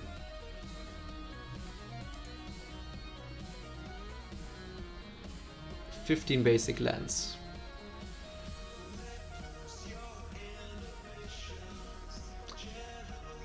Do you have any other lands? I already added Legion's Landing here, so in my experience the condition is really easily met, since it's just 1 other vampire that you need to play, and it's a land ramp, and it can create you more tokens if you ever run out of gas, so yeah, I already added this one. And it's also a turn 1 play that you can do, which grants you just 1 vampire instead of 2. But yeah, Legion's Landing is very fine in this game, in this deck, since you can usually flip it by turn 2. By turn 3. And yeah, if you flip it on turn 3, you got 1 more white mana, which won't really do much on turn 3. But you can then, yeah, have access to 5 mana on turn 4. So yeah, Legion's Landing is quite nice. And also if you play it later, it just instantly flips. Because you should have 3 vampires attacking this turn.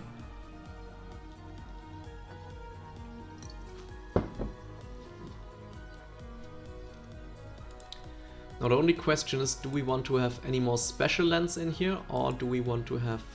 Oh yeah, one more note, I also added Agadeem's Awakening to your mana base. Again, this is another expensive land, since I said I would be getting your land budget outside of the other cards. This is either a swamp, basically. Sorry, no, it's either a shock land, so it can make you black mana. And it can enter up untapped if you pay 3 life, so with the lifelink from the vampires and also you being the aggressor, you shouldn't really have troubles with your life. So it can either be a land if you draw it early and need to be at a land, or if you draw it late, you can return from your graveyard to the battlefield any number of target creatures that have a different mana cost of X or less. Let me have a look at the cards. I'm not... Ardenvale. So Ardenvale, probably not, since we are not running that many planes. And we don't really need humans. So this is a token, obviously, but we don't really need human tokens, and 4 mana for a token is quite expensive. Especially if the token doesn't synergize with your deck. Emperors.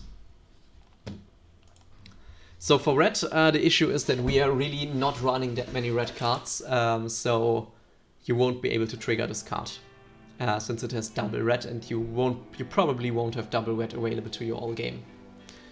That's also an issue with Breath of Fury, I just now realized, so we might in fact add more red thing.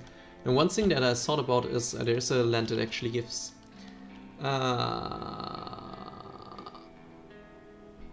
land MTG double strike. Yeah, there's Sunhome, Fortress of the Legion, which I'm not sure if I want to add it, because this can give one of your creatures double strike. So this could grant Edgar the ability to 2-hit instead of 3-hit. Also with all of the on attack triggers, this can be quite nice. Mutavault is a cheap vampire. Issue is Mutavault is not a vampire spell. And you don't want to lose your lands. So we are already running a bit low on lands. So while you can have just a vanilla 2/2 vampire, you're risking your land to get killed by spot removal. So I think if you really want to get utility lands, you either get Sunhome, Fortress of the Legion, or there's a haste land. Not this one, not this one.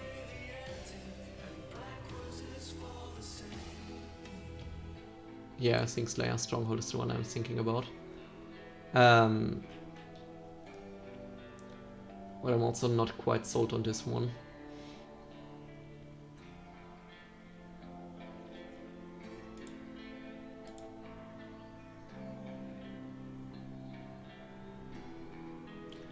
I have a feeling we should exotic Orchard in here. So this is a meta call again. If your opponents don't play any of your colors, just ignore this one and just replace it with a basic land. Do you have any more of those two-sided lands? Especially the red and black one or the black and white one?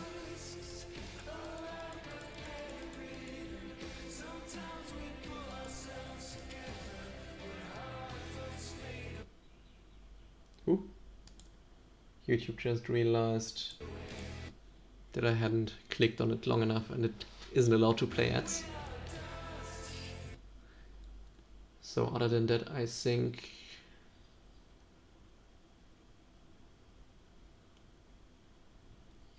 the mana base should be okay-ish.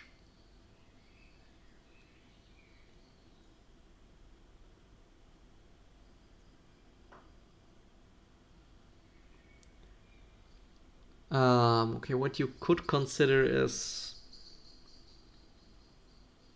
I mean, there are a few cards that you could consider. There are 2 more cycles of cards that I would consider. Or not cycles, but the lands from Modern Horizons 1.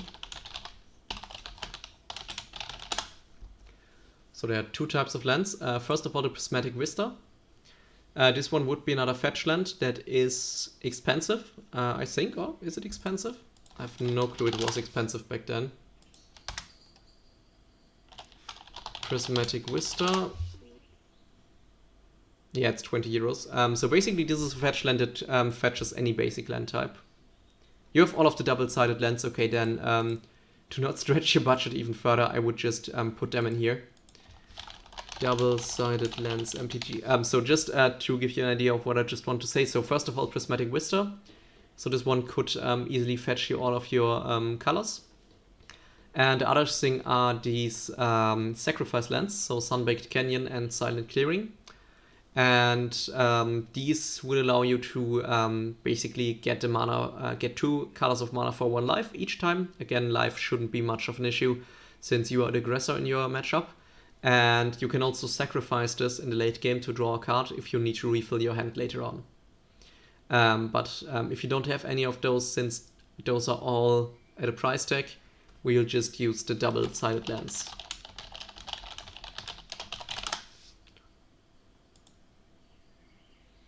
So what are the lands called that I actually need?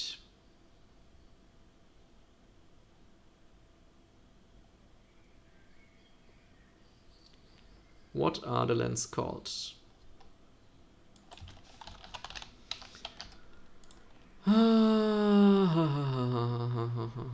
New cycle of rare lands. Pathways. So we'll just look for pathway, right? Pathway. So this one is white, red and black. And this one is white and black.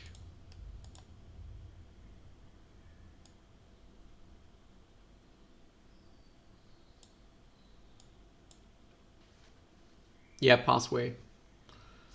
That was what I was looking for. So we have now 36, so we'll cut a plane.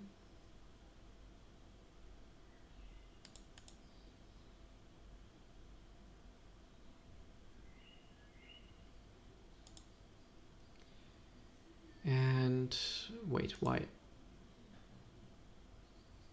Yeah, we'll probably... Okay, let's have a look at our mana distribution. So we really need access to black here. We don't really need access to red until the late game. We should have some access to white, so we will cut...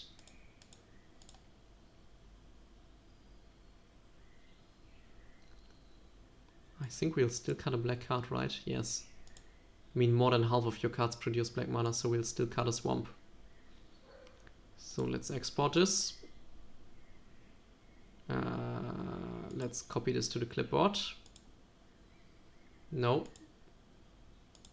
Let's export this in a text format. Why should I be allowed to do this without downloading it, right? So let's get rid of the lens here.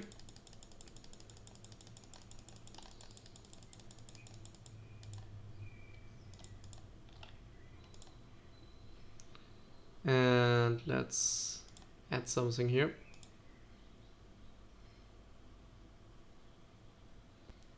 Add cards. Can I just do this? No, why should I? How do I import a lot of cards here? Edit.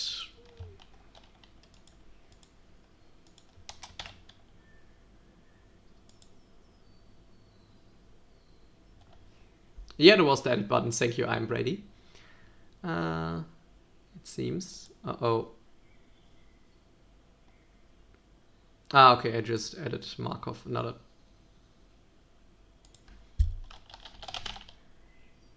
I hope I didn't mess anything up here.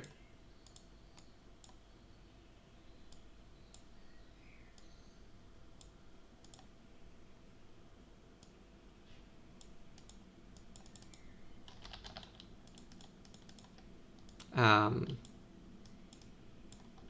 but we have 99. Why do we only have 99 cards? Why do we only have 30? Okay, right. Academ's Awakening was listed as a sorcery, so we put this as a land. Now, what lands okay, there's something seriously wrong here. And let's just try to reload the site and hope that... Perfect, it wasn't saved.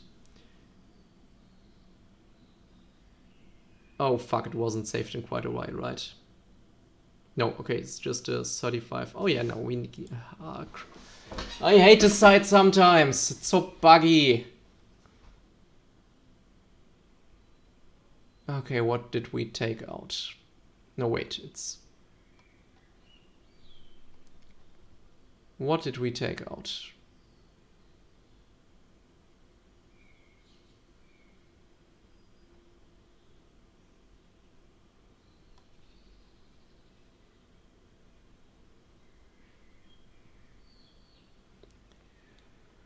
Okay, we took this one out.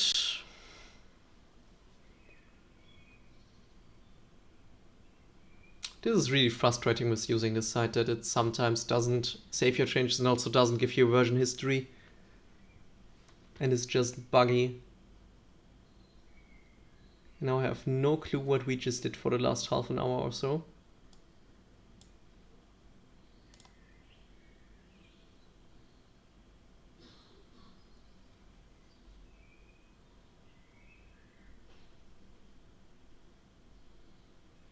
What did we boot? Probably didn't boot any draw. What did we... What did we boot?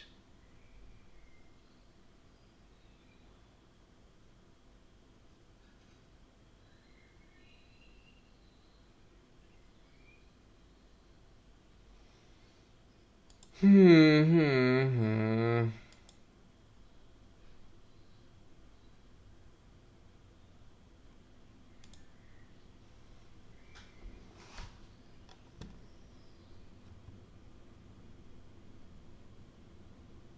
yeah, we booted Kindred Charge. No, we didn't boot Kindred. Did we? Did we boot Kindred Charge? No, I don't think we did.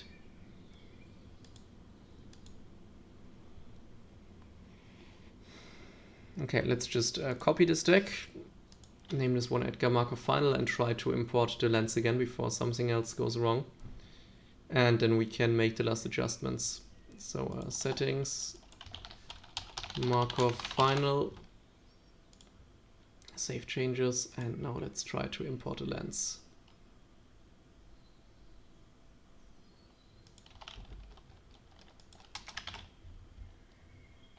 Maybe we'll go to Sublime Text first. This is... Okay, yeah, that's fine. So we'll make a mana base. Oh no, wait, it's wrong. Again, that's wrong again.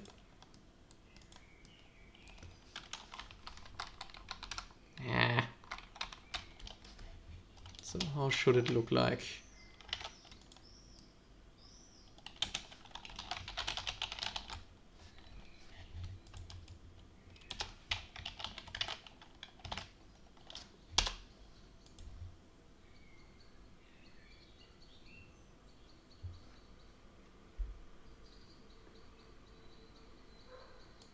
So now everything's red, because I think I know the issue.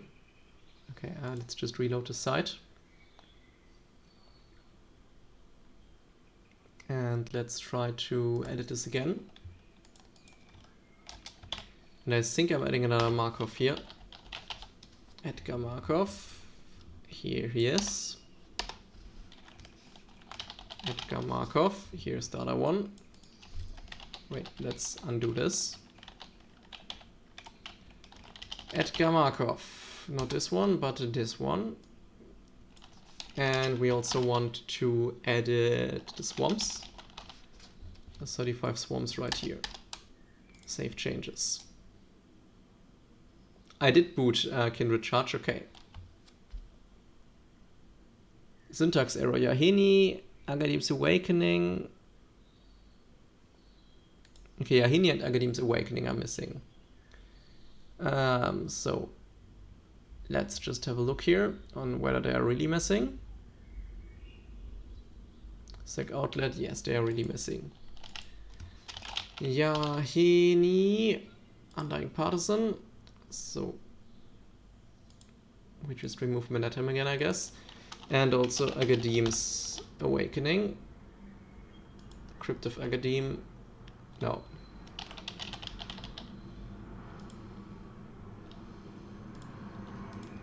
Okay, so this one is a land. And this one is a Sec outlet. Okay, now what's wrong with our lands? So we had... Oh yeah, we only had 34 lands here, okay. So we need another swamp, I guess. Where are the swamps? Here. Let's have a look at our deck stats. So having less red lands than stuff that actually needs red mana should be fine, since we can tutor for the red lands. I'm not quite happy with the CMC2, but it should be fine to just play something from CMC1 there.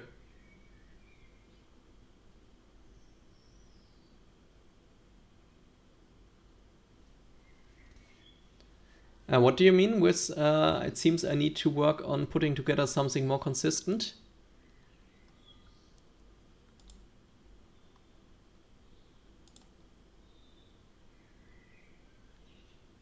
Okay, so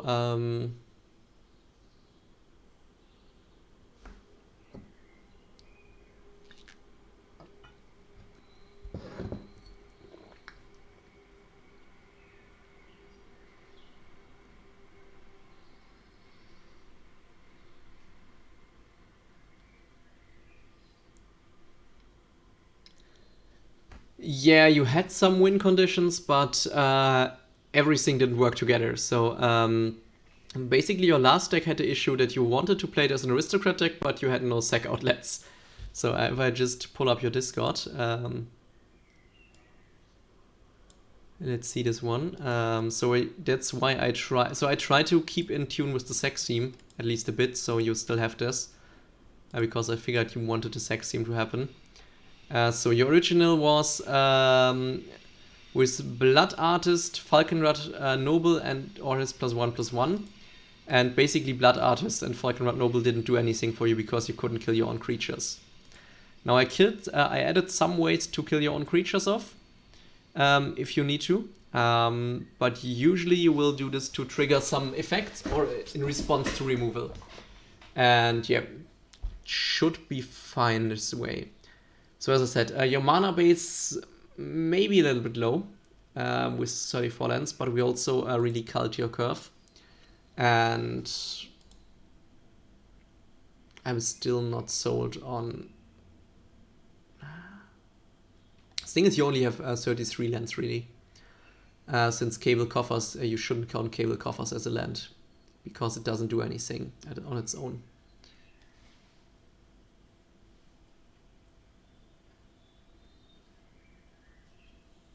You were fighting your 1/1 tokens with one of the vampires. Yeah. No, you don't want... okay, that is a... Yeah, no, you don't want to do this. That's way too expensive. So usually you want to have a bigger payoff when you actually sacrifice stuff.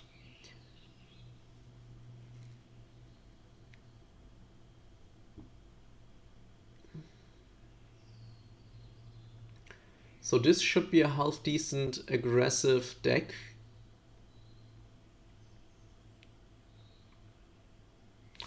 Now just let me make a copy and just rearrange some stuff here, because I want to... It's quite a lot easier if you do this on paper. What I'm doing right now. Didn't I just click on copy the deck? Yeah, here. Okay, so CMC1. Now let's have a CMC2.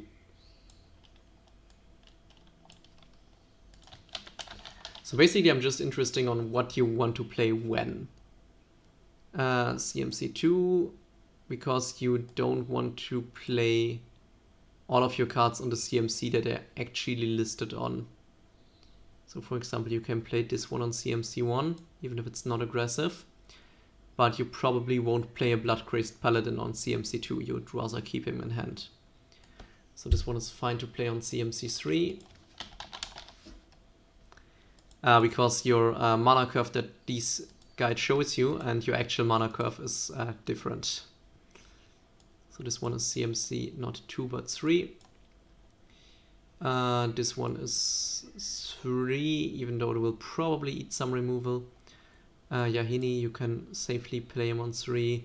You can play Olamok's Pawn safely on 3. You can play the Oathsworn on 2. You can play the Blood Artist on 2. You can play him on 3. You can play the Heir on 3. You can play him on 2. You can play her on 3. You can play him on 2. You can play him on CMC4 without an issue. Even though you might want to wait till 5. 3, 3, 3, 3. 4, 4. This one is also 3. So you can already see your CMC is heavily tied towards CMC3. CMC4, CMC2. You can also play this one at any time.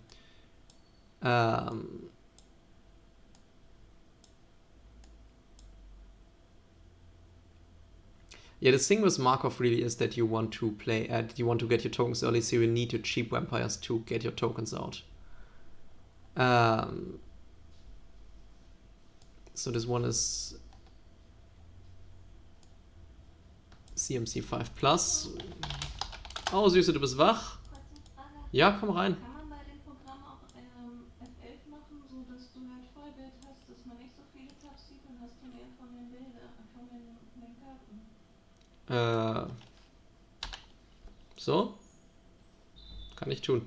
Sieht man dann die Tabs oben oder unten nicht, oder? Ja, aber ich wechsle die Tabs ständig. Ach so, nee, ich habe mich halt gefragt, ob die Möglichkeit besteht. Hey Süßes, schön, dass du wach bist. Fühlst du dich, wie fühlst du dich? Und ich will momentan gucken, ob mein Körper jetzt in den Wachmodus geht oder ob ich noch ein bisschen schlafer. Okay, dann viel Erfolg damit, ja? Und was mir aufgefallen ist gerade als Feedback, du hast deine Cam ja rechts. Ja. Du hast die Analysen ja immer da. Da liegt genau deine Cam über. Oh. Wenn du die deutlicher zeigen willst, musst du in dem Moment ein bisschen drauf achten. Vielleicht die Cam Oh yeah, Danke. So my girlfriend just told me that my camera is hiding the analysis that I'm pointing at. Usually when I analyze the CMC. So yeah, that probably shouldn't be the case. I just have it up there because of Heroes of the Storm. So. Ich guck vielleicht nachher mal bei dir vorbei, ja? Okay. Good luck. Danke. CMC 5, yeah, this one you play whenever, this one you'll not play whenever. So basically what I just wanted to have a look at is what you will play when. So I cannot sort these categories, unfortunately, which is always quite annoying to me, but basically everything in situational. These cards you don't want to play on curve because you want to play for specific situations, like my opponents might board wipe me, or I need to remove a creature or something else, or I need to return my creatures. So these are all cards that you probably won't play on curve, where you can obviously foretell dooms on curve 3, but you don't want to really. So yeah, you have a lot of aggression in turn 1, and everything from turn 1 is still fine to play in turn 2. And beginning turn 3, you should always have one of your good vampires being able to drop. And yeah, that curve looks fine. And as you can see, you have quite a low mana curve. So your 5+ mana curve is, yeah, just 5 cards that are 5 or more, including your, no, not including your commander. And these cards are only playable in specific situations, so you will want to wait for that situation. I mean, you can play your Blood-Crazed Paladin on turn 2 if you really need to, but you probably, if you have any other choice, don't play it on turn 2. So if it is I mean, you still play it on turn 2 if you don't have any choice, so we can put this to turn 2 really. But other than that, yes. Also, one note, Boros Charm can not only make your creatures indestructible, but can also give Edgar Markov double strike, so another way to get him to kill your opponent in just 2 attacks instead of 3. Or if you can get him really big, which can happen, so basically you need to get him to 11. In this case, you can one-hit enemies. Yes, you want to drop creatures every turn and then swing as quickly as possible, that's right. There are some exceptions. You might want to get Skull Clamp out if you have other creatures just to refill your hand if you see that you can't finish your opponents quickly. And you want to get Carter's Crusade out as quickly as possible. So if you ever are on 5 CMC and you don't see yourself having a big advantage at the moment, try to get Carter's Crusade out just to get the +1/+1 counters rolling. Because basically, once you have Carter's Crusade out, every vampire enters the battlefield with 2/1. Yeah, you can read it yourself. It is nuts. It's really nuts, especially with Edgar Markov. The Auto Destinies is basically the same. You will want to get this one out as quickly as possible. But other than it, yes, just get creatures out and get hitting your enemy. And if you feel like you have too much removal, because as I said, you have 14 situational cards at the moment. If you feel those are too many and you don't really need the removal, which is an argument you can make because you want to win quickly with this deck, you could add some more finisher cards there. So something like Breath of Fury. Breath of Fury, on a side note, I think I didn't talk about this card. I just added it without a comment. So this is an aura for 2 mana and 2 reds, and when the enchanted creature deals combat damage to a player, you sacrifice the creature and attach Breath of Fury to a creature you control. And then you untap all of your creatures and you get an additional combat phase. So this was just the first one that came in mind that grants you additional combat phases. And if you have enough tokens, you can basically... You don't really go infinite, but you can do many attacks. And this can allow you to kill all of your opponents if you can get your creatures through. Obviously, your opponents will try to block the Breath of Fury creature, but best case is you get one opponent to be open, so you just one small token to this opponent and kill the other opponents and yeah, basically abuse an open opponent to get more combat turns with Breath of Fury. And yes, you're just dropping creatures, you're getting lots of vampires. Try to prioritize vampires that buff other vampires. So, for example, get out a Rakish Air as soon as possible, because he can get a +1/+1 counters growing. Or also the vampires that just pump your vampires. So, for example, the Stompker Captain, which just gives everyone the vampire +1/+1. But yeah, you will just want to have your vampires going and attacking the enemy. Now, if you want to cut cards, I think the first card that you shouldn't get right now is Teferi's Protection. And you can also hold off on the Cable Kaffas and Yavkmat combo, because they are not really in tune with your deck, and so you can save money there. Other than that, I'm not really sure right now what expensive cards I did add. Just let me maybe have a look. So you might make an argument for Sorin, for cutting him. He is for 3 mana. You can basically cheat in a vampire, or you can give a creature of yourself Death Touch and put a +1/+1 counter on it. Or you can sacrifice a vampire, so you can abuse him as a sacrifice outlet and then destroy something. But Sorin really is,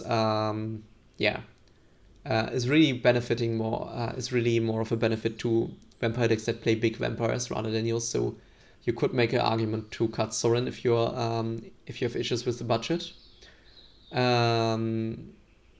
What else? These ones were added and not that expensive. I wouldn't cut Rana because she is quite nice with flying and first strike, and so basically she has evasion and she's buffing all of your vampires up. So again, she can help you against your Elish Norn problem, because you only need to connect 2 times with Raksha, so with Rana. So you connect in turn 4 and you connect in turn 5.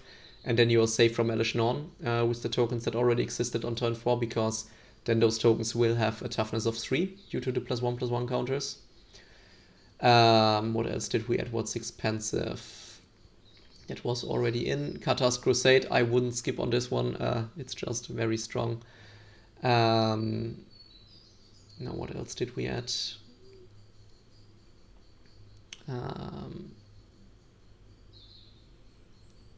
Yeah, Twilight Prophet is another very expensive card, but it's also... Yeah, it's really good. So I don't have the card myself, but someone else who plays a Markov deck always plays it. And it's really annoying whenever it comes up, because it will drain all of your opponents of life. And even if it's just 3 damage each turn for you drawing a card, it's annoying. And if you hit something like Merciless Eviction, which will deal 6 damage to all of your opponents, she's already paid herself. But yeah, it's expensive money-wise, so you might want to hold off on her. You don't want to hold off on Olivia Voldaren, she's just great, and especially she's one of your few ways to do something even if you get to the late game, and also she's removal. Kaltar's Traitor of Gas, you can hold off on him if you don't have any issues with opponents that are playing sacrifice decks and that are constantly sacrificing and recurring creatures. So one thing that this is great against is, for example, a Marin or a Shirai deck. But if you don't have opponents that play such kind of decks that always sacrifice their creatures and then bring them back, or play zombie decks or something, then you can just cut this card because it's quite expensive and it's really a counter for those kind of decks. Door was already in. Bloodline Keeper. Yeah, this is in here specifically because of your Elish Norn problem, so I probably wouldn't keep it. I wouldn't cut it. Is there anything else that's expensive? So Reconnaissance, I think this is a reserved list card, so it's only getting more expensive once people realize how good this card is. Is it on a reserved list? Reserved list MTG. Or is it just never been reprinted? Recon... what? How do you write this card? Recon... Oh no, it's not on the reserved list. Okay, so you might get a reprint on this card then. Is it? Give me a second. Has it ever been reprinted? Reconnaissance. Or Exodus. Yeah, so it said it has never been reprinted so far. You can get a cheap copy for €2, so yeah. But it's a great card, so I reckon that once people will start to play this more on creature-based deck, it will get a reprint. But yeah, so this one is an interesting card. Phyrexian Reclamation. Again, this one is basically bringing you back into the late game if you eat a board wipe, so I wouldn't cut this one. You could make an argument for Knight of the Ebon Legion and just put in any other ones as CMC1 Vampire here, but Knight is just better. You could make an argument for Guldras Assassin and again put any other CMC1 Vampire in here, but Guldras is great because he can just give -4/-4 to a creature which kills basically everything, so it doesn't really kill everything, but it kills quite a lot. Yeah, so the rest is cheap. Austere Command is cheap, Boros Charm is quite cheap. Demonic Tutor is already in your possession, so you don't have a problem here.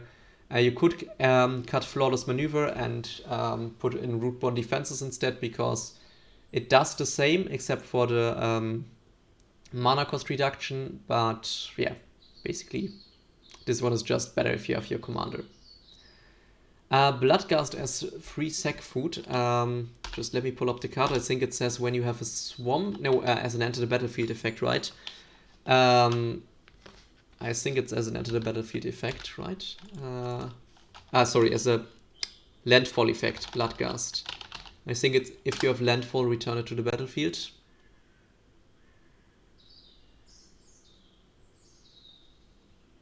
Yes. Yes, Bloodgast is an interesting idea, but I think it's expensive. I think that we saw this one earlier, but I skipped on it because I was already way over budget. Bloodgast, but this is a great suggestion. Okay, it's not that expensive, it seems. So basically, whenever you play a land, you get this creature back from your graveyard. As you have three fetch lands at the moment in your mana base, you can even get him back multiple times each turn. So yeah, this one can be interesting. And let me have a look at Silver Small's Ghoul.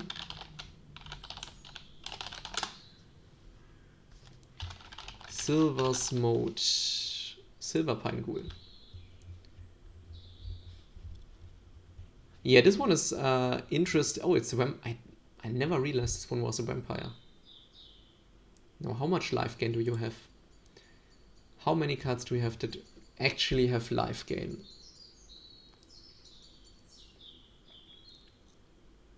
How many cards do you have that have life link? 1, 2,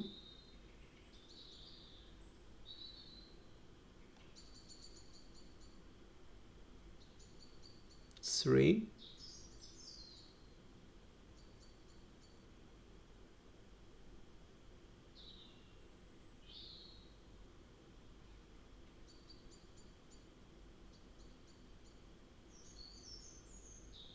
4,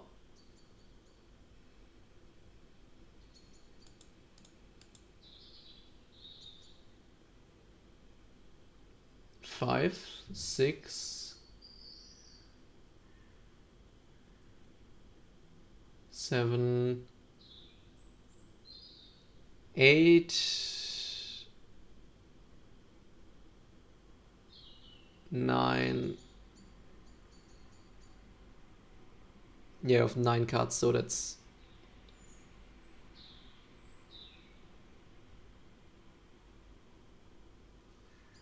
so yeah, he's not really having lifelink as a sub-theme, it's more something that's happening on the side. We actually had Sanguine Blood in here, I think. We had one of those cards in here. But yeah, it's not enough. But I like the other card, so the Bloodgast. So you could add a Bloodgast if you want to keep your Sacrifice theme and have something that you can sack all the time.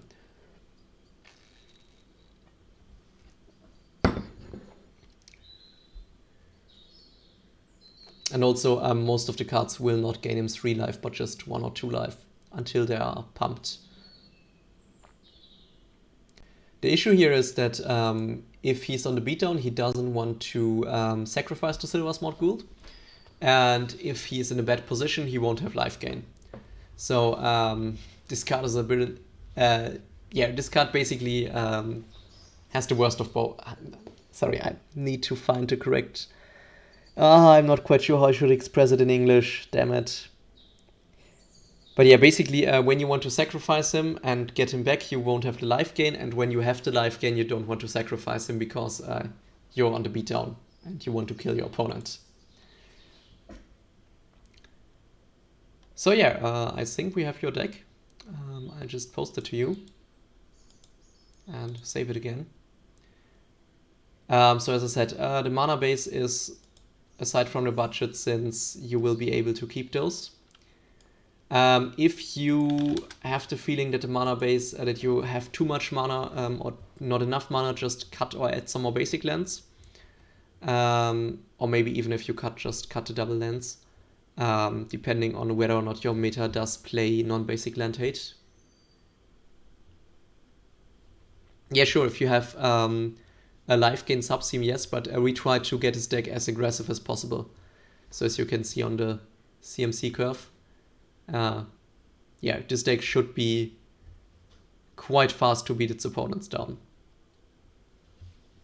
On that question, Timmy, how many opponents do you usually have? So how big is your pot?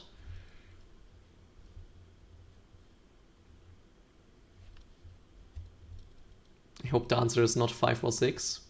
Typically 4 opponents, okay, yeah. So obviously, combat-based aggressive decks are better the less opponents you have. So the more opponents you have, the worse this deck gets. Just keep this in mind. So it's probably strongest at 3 opponents and still works at... sorry, it's probably strongest at 2 opponents, still works at 3 or 4 opponents, but I would be a bit more careful to play this deck at 5 opponents. I think with 5 opponents, so 6 players total, you will you might want to consider some other ways to sneak in commander damage to actually kill someone off. Yeah, 2 to 3 opponents should be fine. Just don't take it to any really big commander rounds, because you will maybe kill 1 or 2 players and then you will be taken out and can't do anything. Ja, du darfst hierher kommen. So, that should be it for your Vampire deck.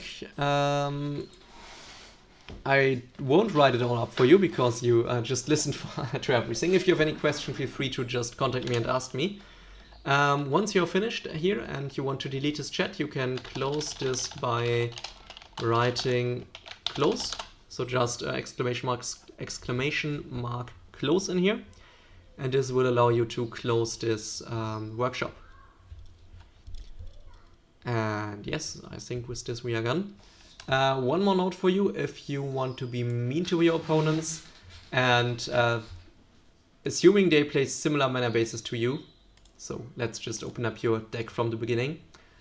So if we look at your mana base here, we had 5, 7, 13 basic lands, which is more than I imagined. But assuming your opponents also play a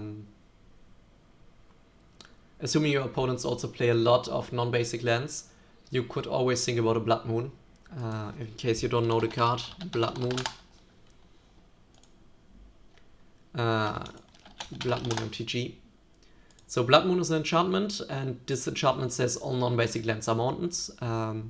So this will hurt your own mana base too, obviously, since your red mana is quite low, so probably it's not the best idea unless you cut some of your non-basic lands and add more swamps and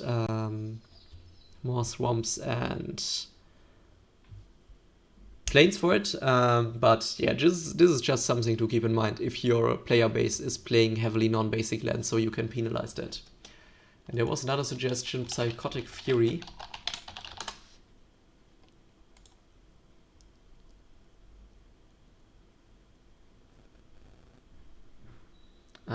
But I guess in this case I would just play CMC1 red double strike.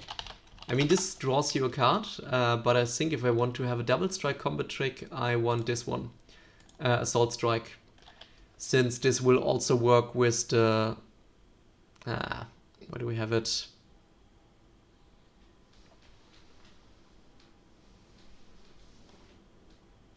I'm blind.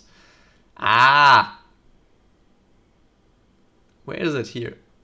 There's no Assault Strike in here. Oh, here, no. Why the open the picture in a new tab. So Assault Strike just gives any... Oh wait, it's a sorcery, right? It's not an instant. But if we are talking about mean combat tricks, you could always go for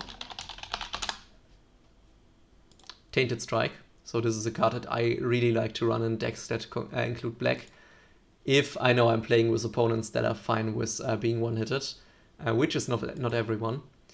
So Tainted Strike is an instant, and it gives a creature of your choice +1/+0 and infect. And basically what's happening here, it's not one of your creatures, but it's target creatures. So if someone is attacking an opponent with a creature that's worth 9 points of damage and doesn't get blocked, you can even play it on an opponent's creature to knock another opponent out with an effect. In case you don't know infect, basically instead of dealing damage, it will put poison counters on a player, and if a player gets 10 poison counters, the player is dead. So you only need a creature with a strength of 10 and can grant it infect, and yeah, basically you play this after blockers have been declared, and if you're really sure that the player will die. Yeah, it was not for you. I guessed you know, since you're suggesting all those cards, but it was more for the players that didn't play back when Phyrexia started. So I think Timmy mentioned that he started with Return to Terros, or whatever this one was called. Yeah, but in fact is something that a lot of players really don't like to see in their play group, so...